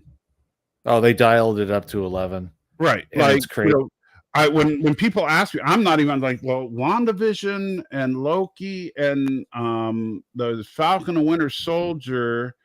But then, well, do you want to watch What If before or after? Well, you need to make sure you watch What If after you watch, because they refer to, and it's like, and then you start getting confused. And so if you did it in an anthology, a singular anthology show, then it's real easy. You watch that one show, and if you like what you watch, you go back. And if there's an episode about a character you don't care about, just like Clone Wars, skip that episode. Well, and but the worst part is because they really never had a properly cohesive plan after Infinity War and Endgame. Right. I skipped a couple of episodes of Clone Wars that were about Padme. I sort of kind of don't blame you on a couple of those, but I've completely checked out of the MCU. I'm done. Sure. I'm done. Like, I'm just out entirely. There's none of the TV type content that I'm at all interested in even going. That's it. I'm going to make you watch whatever the next MCU show is for this thing. No, that MCU to me is just, you're going to be like Danny and just be beyond a trash fire. The MCU for me is just they've burned themselves right out. They don't even know what they're doing anymore. They keep canceling and delaying and putting off, and it's just. Well, the thing that worries me now is that their big bad for the next few phases just got arrested for assault. So it's like, yeah, that doesn't help a whole lot either. No, it's kind of rough. And I mean, I don't know. Like I say, with this show, because I know it leads into so much other stuff, and Dave Filoni's being allowed to get involved with an awful lot more of this stuff more. Mm-hmm.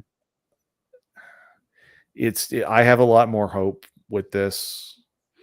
Oh yeah, sadly, I gotta say, of all the three big franchises that I love, which is the MCU, Star Trek, and Star Wars, I really hate saying this, because of the three, my favorite of all time is Star Trek, and of the three, the one I have the least faith in right now is Star Trek. And even though I love Strange New Worlds, Star Trek as a franchise is just, it's a mess. It's a bigger mess than the MCU. As much as you think the MCU is a mess, to me, Star Trek is just, I mean, I think Picard is a great example of it, but Picard to me is a mess. It's not the worst mess to look at, but it's a mess. Well, and while you had stepped away, I was filling the air with looking to see if the bridge chair was there on that Architons, and then I was talking about how they need to be careful with design aesthetic, and then I actually kind of deviated off into saying what we all kind of talked about a few years ago, which is Star Trek should have just made a creative decision to say hard restart, right? Because it would have actually given them way more leeway and immediately have deflated all the balloons with regards to any criticisms about, well, because of this conflict in Stardate, blah, blah, blah, blah. Like, I liked Star Trek, and I liked Star Trek because it entertained me, and it was generally consistent. If you start going off into the weeds with Star Trek, that show is unbelievably broken, even in the best of times. Right. And what we've gotten in the last 15 years is mostly trash. Yeah, since 2009, we've gotten 3 feature films and 4 TV series, and in my opinion, or actually more than 4. 5. The cartoon's the only good one. Well, we have Discovery, Picard, Strange New Worlds, Lower Decks, and Prodigy. So yeah, 5. Yeah, 5. Yeah, and the cartoons are actually the best. I like Strange New Worlds. I do like Strange New Worlds, but the staying power for me with that one is going to be if it goes beyond and 2 they seasons. continue it. Yeah. Yeah. And I'm really iffy on that. As much as I love Strange New World season 1, I'm like, can they pull it off for a second season? I don't know. But and I shouldn't feel that way. You know, honestly, I should be like, you know, and Picard, is like, you know, and Discovery, and of course now we got this stupid Starfleet Academy show coming with, you know, Tilly as the headmistress or whatever, and it's like, wait, what? Seriously? Oh yeah, that's a thing. Oh, I know that the series was coming, but I didn't realize what the basis was. Yeah, it's a Starfleet Academy series with Tilly as the head of Starfleet Academy. Oh, I'm out. I'm not even going to watch the first episode. Oh, I've got to watch it for comedic effect. We are going to watch that on NERDFIGHTS, dude. We'll at least do the first episode. No, we're going to watch it. You're gonna, dude. You're gonna have to watch it. You're gonna have to watch it. Want to see the metamorphosis of a nice Canadian? Yeah, we're gonna see. All of a sudden, we're gonna see that for the first time ever. You're gonna not smile. I'm gonna be like, I'll be like the Wolf Man the whole time. I'll just be. But yeah, so we've got the Tilly School for Gifted Youngsters coming, and which, you know, that makes no sense. We have the you know, and I'm sorry, but all these people that are sitting there acting like Terry Matalas is the second coming of Christ when it comes to Star Trek, I don't understand why people think that. I really don't, because Picard season 3 to me feels like Picard season 1 with lots of nostalgia thrown in. No, it's still way better than that. No, it's still way better than when that. I say that, here's what I mean. The aesthetic is the same. The general aesthetic of the show is the same. Like, it's still dark, it's still nihilistic. It's still the same. It feels like the same universe. It doesn't feel like there's any kind of big shift in tone or anything. The only difference is that now every other shot has got to have something that reminds us of another episode of Star Trek. And yes, this is a better story than season 1 for sure. Don't get me wrong. I'm not saying that it's not, but I think that the this doesn't feel like a different show than season 1, except that it's got way more nostalgia in it. Season 2 is the outlier in Picard, because season 2 had that weird time travel bit where they spent most of the series in, you know, 21st century. Yeah. But as far as if you look at season 1 and season 3, they look like the same show. Well, the writing is way better. For me, at least, the writing compared to season 1 is far superior. The acting is better. The directing is better. The set designs are generally better, other than the fact that money's running out too much. So Guinan's bar is getting abused like a... I'm getting really... But that's the one carryover from season 2, is like every other episode has half the time filmed in that stupid bar. Yeah. And if I see one more scene in that bar, I swear I'm going to just... And honestly, what's his name as Captain Shaw? Like, if there's... You know what's actually kind of funny is that in both series that are fundamentally garbage on the overall, they've both ended up accidentally creating captains that everybody seems to universally love. What, Lorca and Shaw? No, Shaw and Pike. Yeah. Like that people are but people like Lorca too until they nerfed him with the Mirror Universe. Yeah. Well, I mean, it's Jason Isaacs. I mean, he's such a great actor in general anyway. So but but yeah, I don't know. I'm gonna have to try watching 12 Monkeys to see what everybody gets all excited about with that show. I looked at I the watched the first season of 12 Monkeys, and it's a good show, but it wasn't that good. I well, I mean, went and I looked up the reviews, and I don't mean the professional reviews. Just for me, the only average person reviews that I'll go and look at the score for and trust at all is the score aggregator on Metacritic.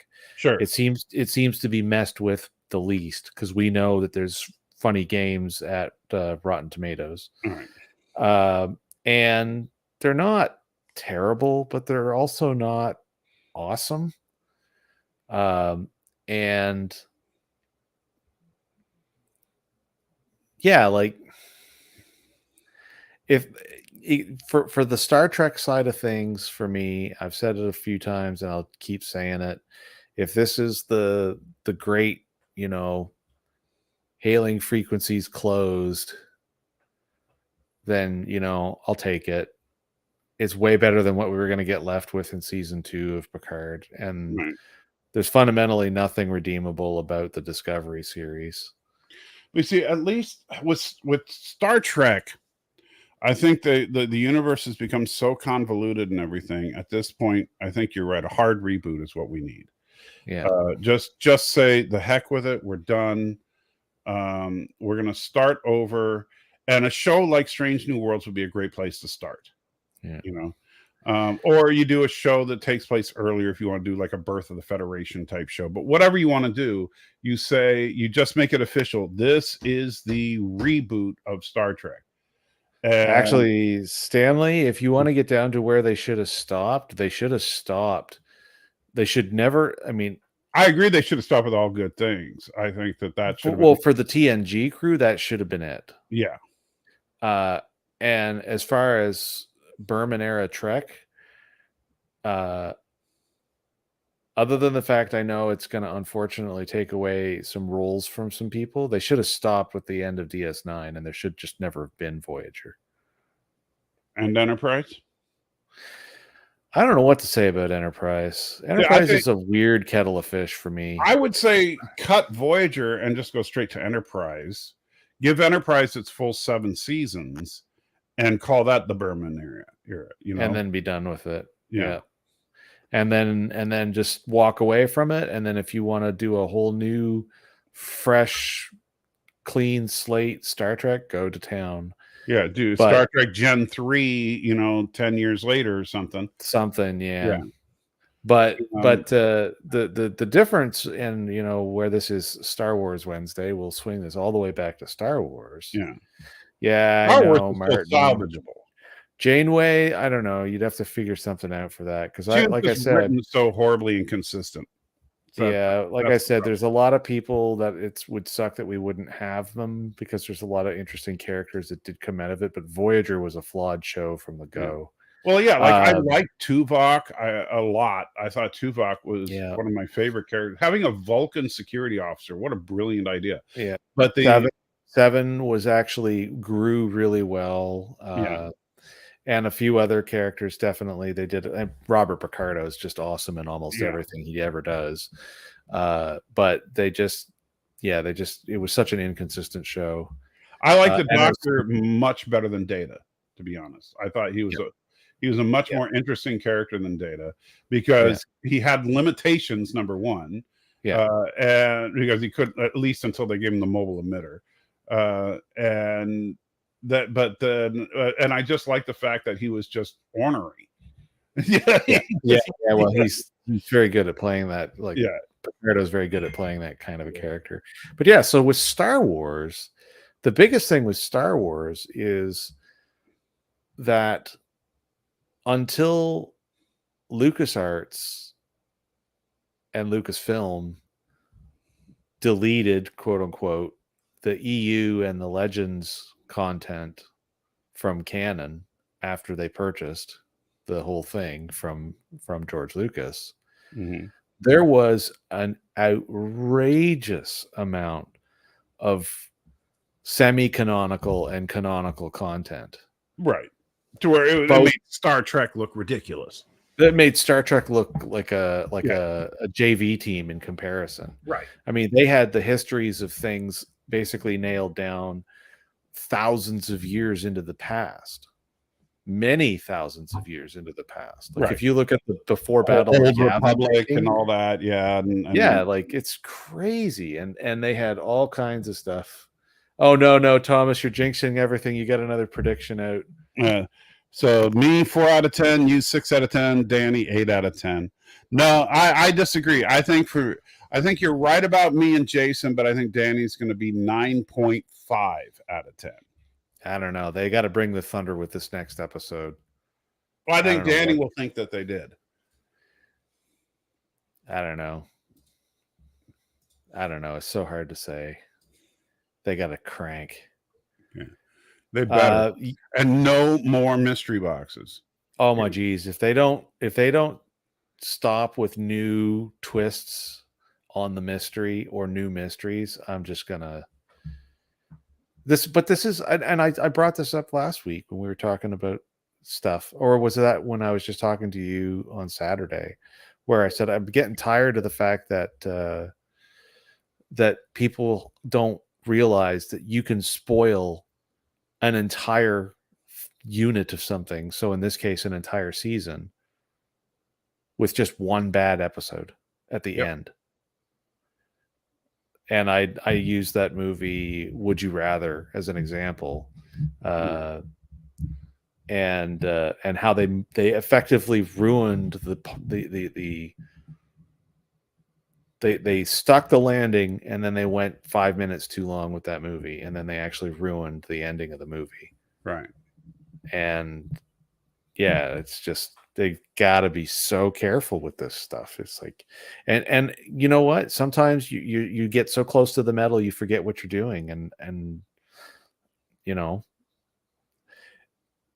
So for me, like, and one of the other things that was kind of hitting me a little bit, because I've had Terry Metalis in my Twitter feed lately, because I've been watching Twitter a little bit to see stuff, and it's like, and oh yeah. I'm also reminding myself, like, we're sitting here criticizing a man's livelihood. It's not just simply that we're criticizing a show on its face. Right. Like, so let me say this. That's why you will never and I will tell you, this is something that really genuinely angers me. And I'm sorry, Fandom Menace, you guys have been so bad about this, but like when I hear people like Nerdrotic or Doomcock or others say this, about people like J.J. Abrams or whoever, it really makes me angry. I have no problem criticizing an episode, criticizing a series. I'll sit there and go off about what I think of Picard or whatever. But you know what you will not hear me say is Terry Metalis is a hack or something. He is an extremely talented, producer, and he's doing, and I would dare anybody else to do what he's doing right now. It's an incredibly difficult thing to do. If making great TV content was easy, all TV content would be great. Yeah, exactly. So I'm not suggesting that Terry Metalis is not talented in any way, shape, or form. I'm not suggesting that, and that's why I get so mad when people like say, "Oh, Jar Jar Abrams" and crap like that. It's like, look, you know what? I dare you to make a show like Alias and Lost, and then turn around and make Mission Impossible 3 and all. No, you know what? Just because not everything he's made you've loved to death doesn't make him a hack. Well, and to borrow from an approach that a friend of mine takes when he's criticizing basically anything, right? Call balls and strikes. Don't let it get personal or emotional. Sure. Just call balls and strikes. Like, I will be the first one that will rip JJ to pieces for his inability to actually close a story. However, the whole mystery box thing is he loves mystery boxes, and he'll say it. Yeah, but he's very good at a lot of other things. Mm-hmm. And those things that he's good at, somebody needs to rein him in. And the funny thing is when we're talking about Star Wars, the real joke of the matter is George Lucas was a fantastic idea man. Right. He was a terrible director. He was never good at directing. And that is absolutely evidenced by the fact that, I mean, we talk about, you know, you can The first movie is the worst directed film of the well, we can go on about, you know, whether it was Lizzo wooden or what other descriptor could be used for Lizzo in this episode. I still love to joke about Harrison Ford in the first Star Wars movie. Like one of my favorite moments is right after they escape from the Death Star, and he looks at Princess Leia and he's like, I'm not in it for your revolution, and I'm not in it for you. I expect to get well paid. I'm in it for the money. Yeah. Well, and then the proof to the inability to direct shows up when you watch Phantom Menace and Attack of the Clones. Oh yeah. When you see Samuel L. Jackson of all people give a flat wooden performance, you know there is a problem in the director's chair. Yeah. Well, and how about this one as a great example? I'm sure you've seen Leon, the what's the rest of the name of that? Oh, that's terrible. Hold on. The Professional. Leon the Professional. Yeah. Liam Neeson, you mean? No. Jean Reno and Gary Oldman. Yeah. The Assassin. And of course, who else? The big reason why I'm bringing up this movie, Natalie Portman. Right. She's freaking 10 years old, and she blows that movie out of the water. I will not take a course of action that will lead us to war.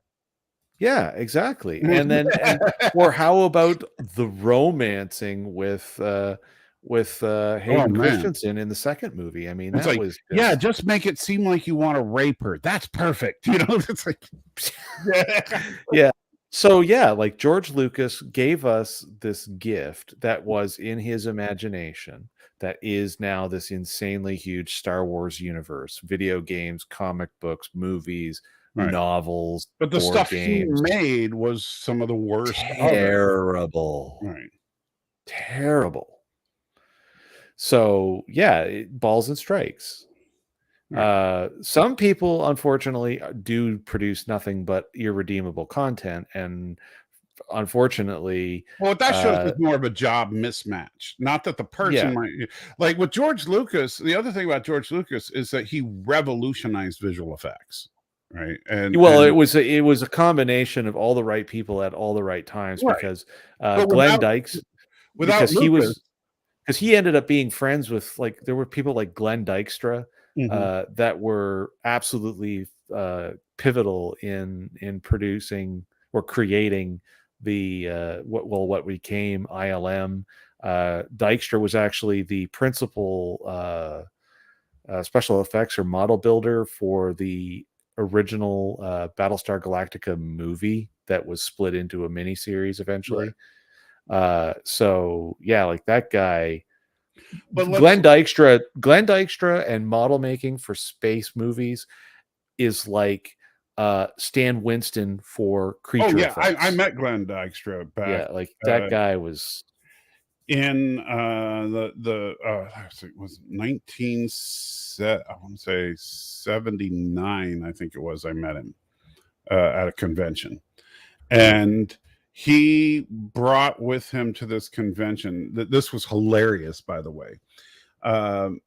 Someone challenged him to make Glenn. Why am I thinking it's not Glenn? No, Glenn.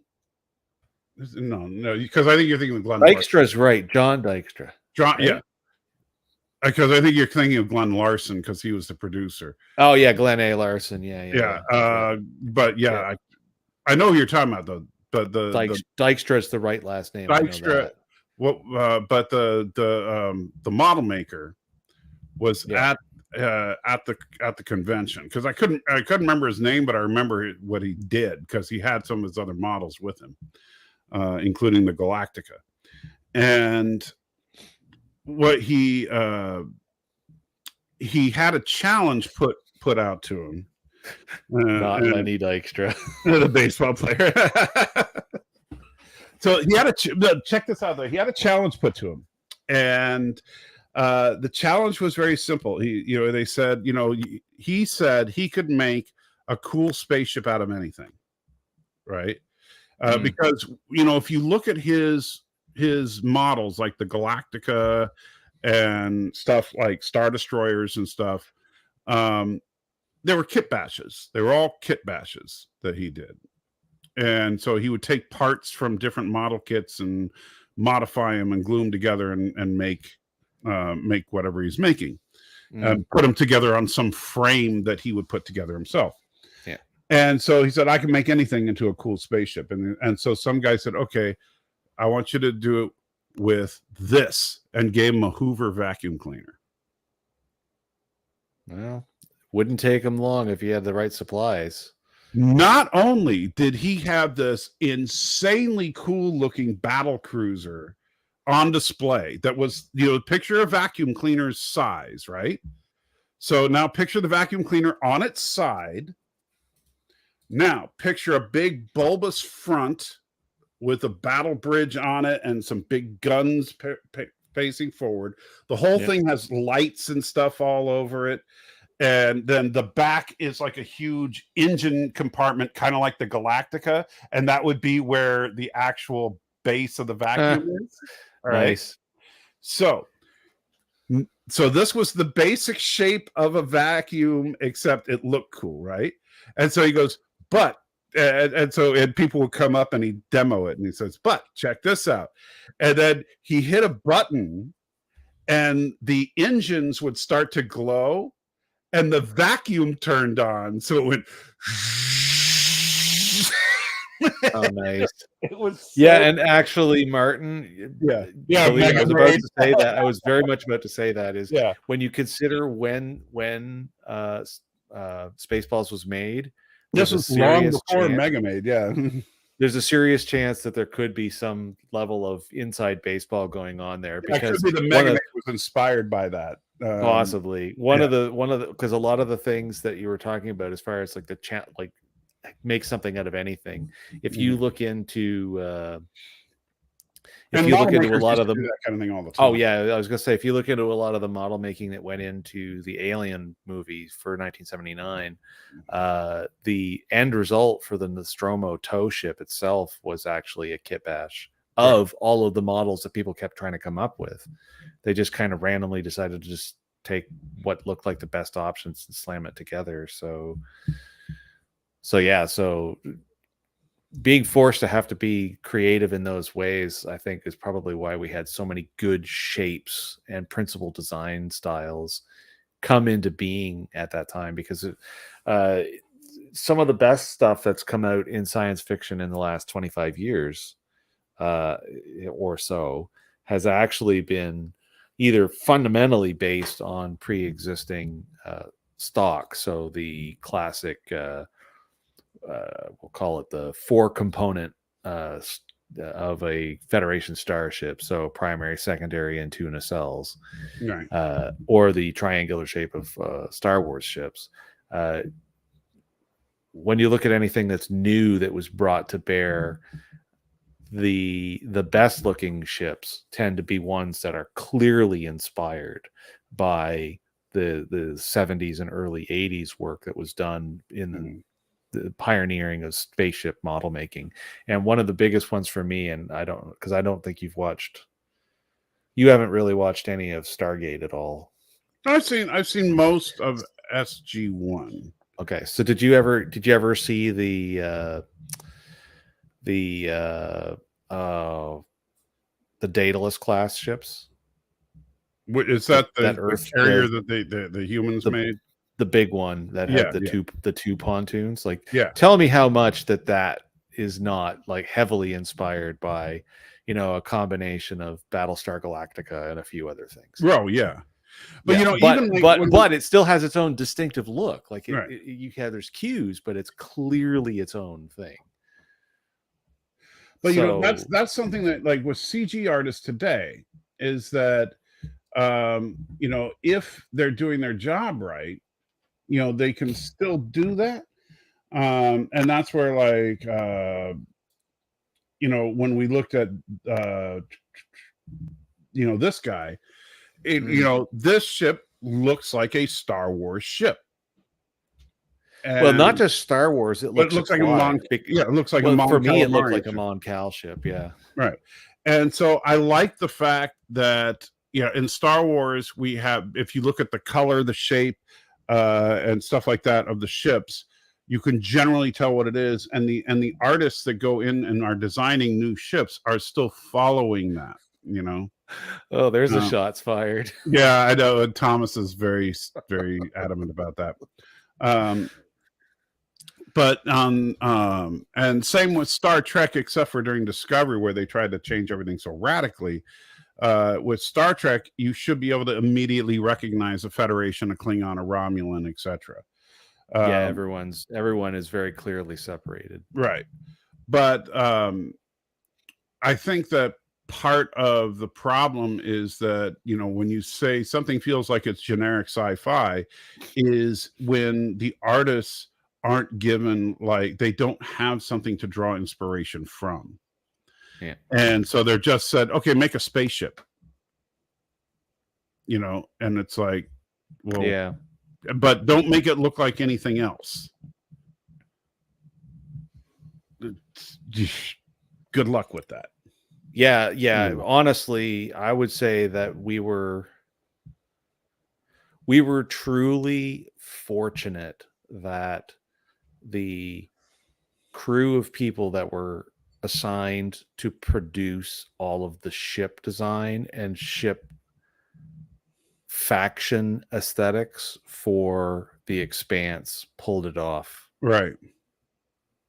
Yeah, like a Martian ship. And even though those ships were very different, I mean, because they were trying to make them look real.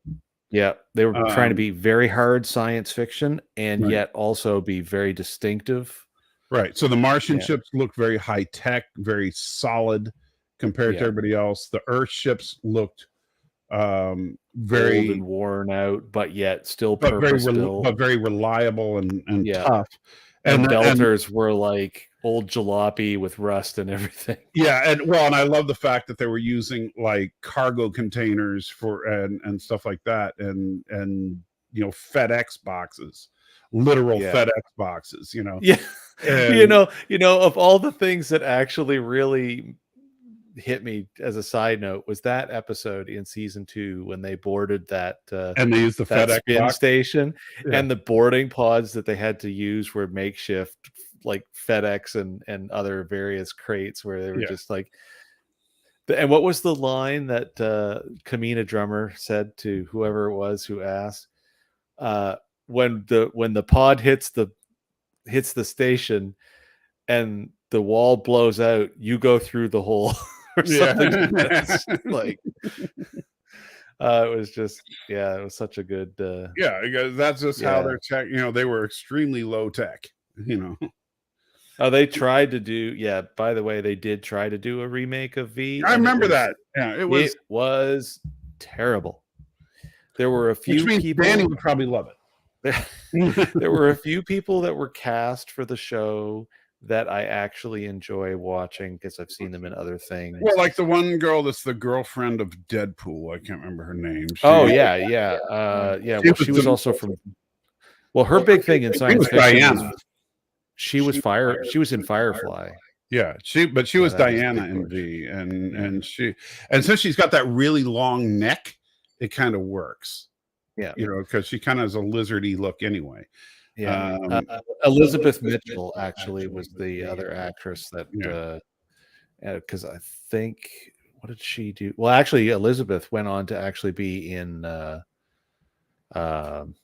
She was the Presbyterian pastor in The Expanse. This is I'll just show real quick here. Yeah, I know what you're talking about. Yeah. Okay. So so she actually played in the V reboot, and but that V reboot was it was rough otherwise. Death. But she was in Lost and Frequency and a few other things that got her on a lot of people's radar in the early days of her career. But yeah, that V show was just Yeah, rough. you don't want to watch that. First of all, it doesn't have an ending, and I hate watching shows that don't have an ending. No, because it just cratered. The ratings on it just went right into the toilet at breakneck speed. Yeah, because it started out actually okay, but then it very quickly got not okay.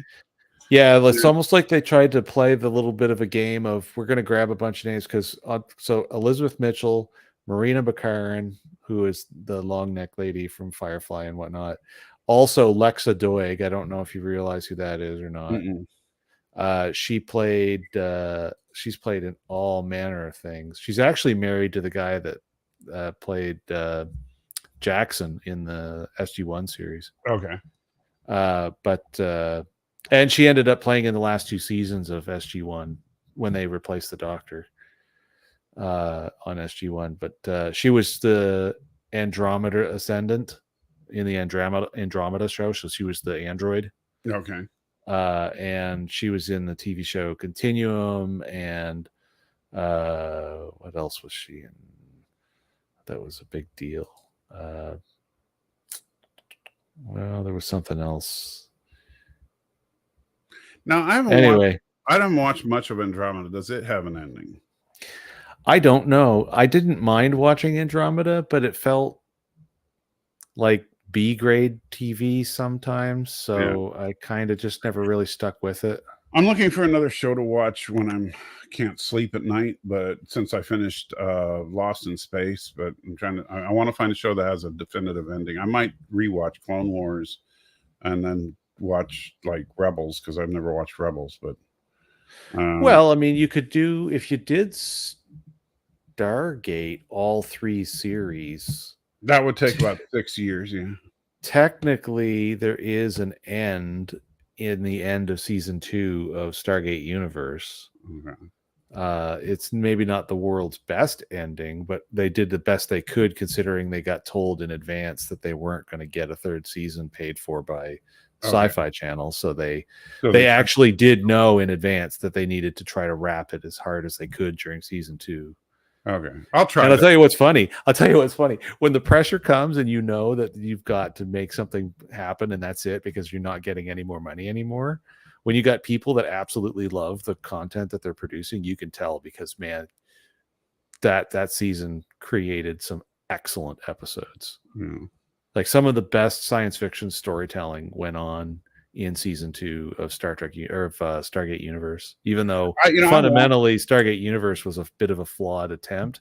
I started to watch Stargate a long time ago, and then I had to stop. I might start picking that up again. I'm going to just start over and rewatch a couple episodes each night. Stargate for me was kind of like DS9, because I couldn't get into DS9 when it was first on, like at all, because I was just too used to TNG on a ship, go different places. The whole idea of on a station just didn't work in my brain. So I never watched much of any of the initial run of DS9. And then years later, I decided to try watching it right from the start all the way through. And I was like, well, wow, whoops, I missed this. Yeah. And then also in the same way, I had a very strict rule like Thomas has about Stargate. You have a giant coin on your head. Normal is in the new Barbie movie, according to Anonymous. So nice.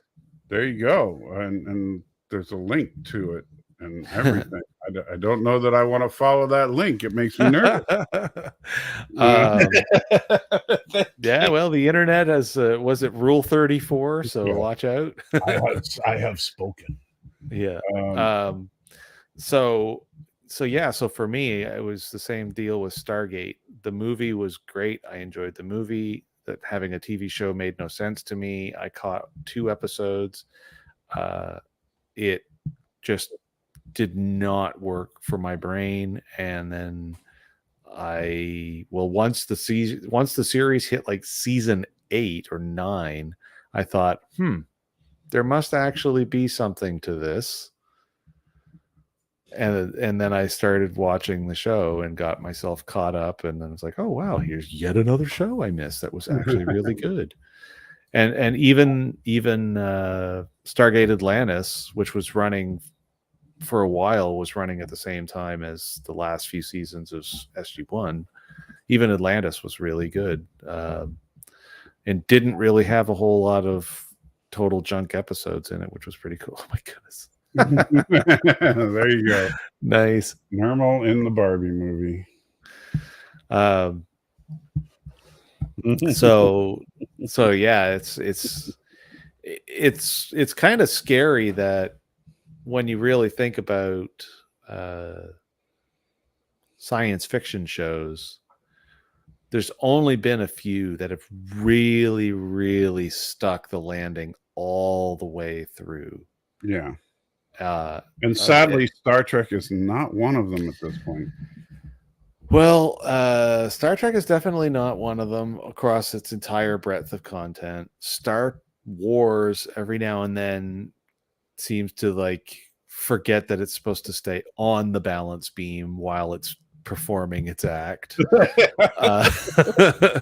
And kind of goes off somewhere. Yeah, it just is like, oh look, there's some like uneven bars. I'm gonna go over there now. That was you since it was mentioned normal.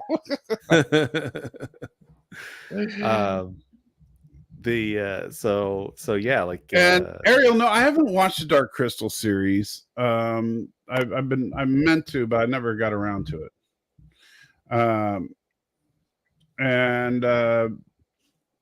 So yeah, the problem with Star Wars, they wrote Luke out of the story. Well,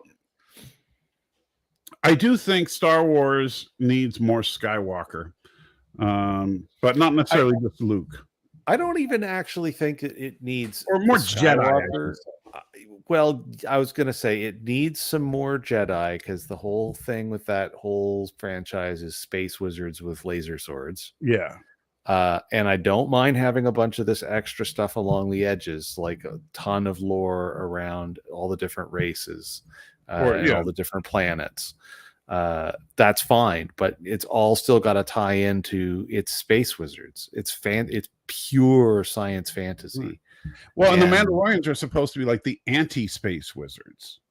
Yes, because they're like the space wizards use magic, and the Mandalorians use technology to counter said magic. And so it's kind of an interesting idea, but we've only got to really, we've only gotten one really good fight between a Jedi and a Mandalorian, and that was in Mandalorian season 2 when Ahsoka Tano and Mando went at it.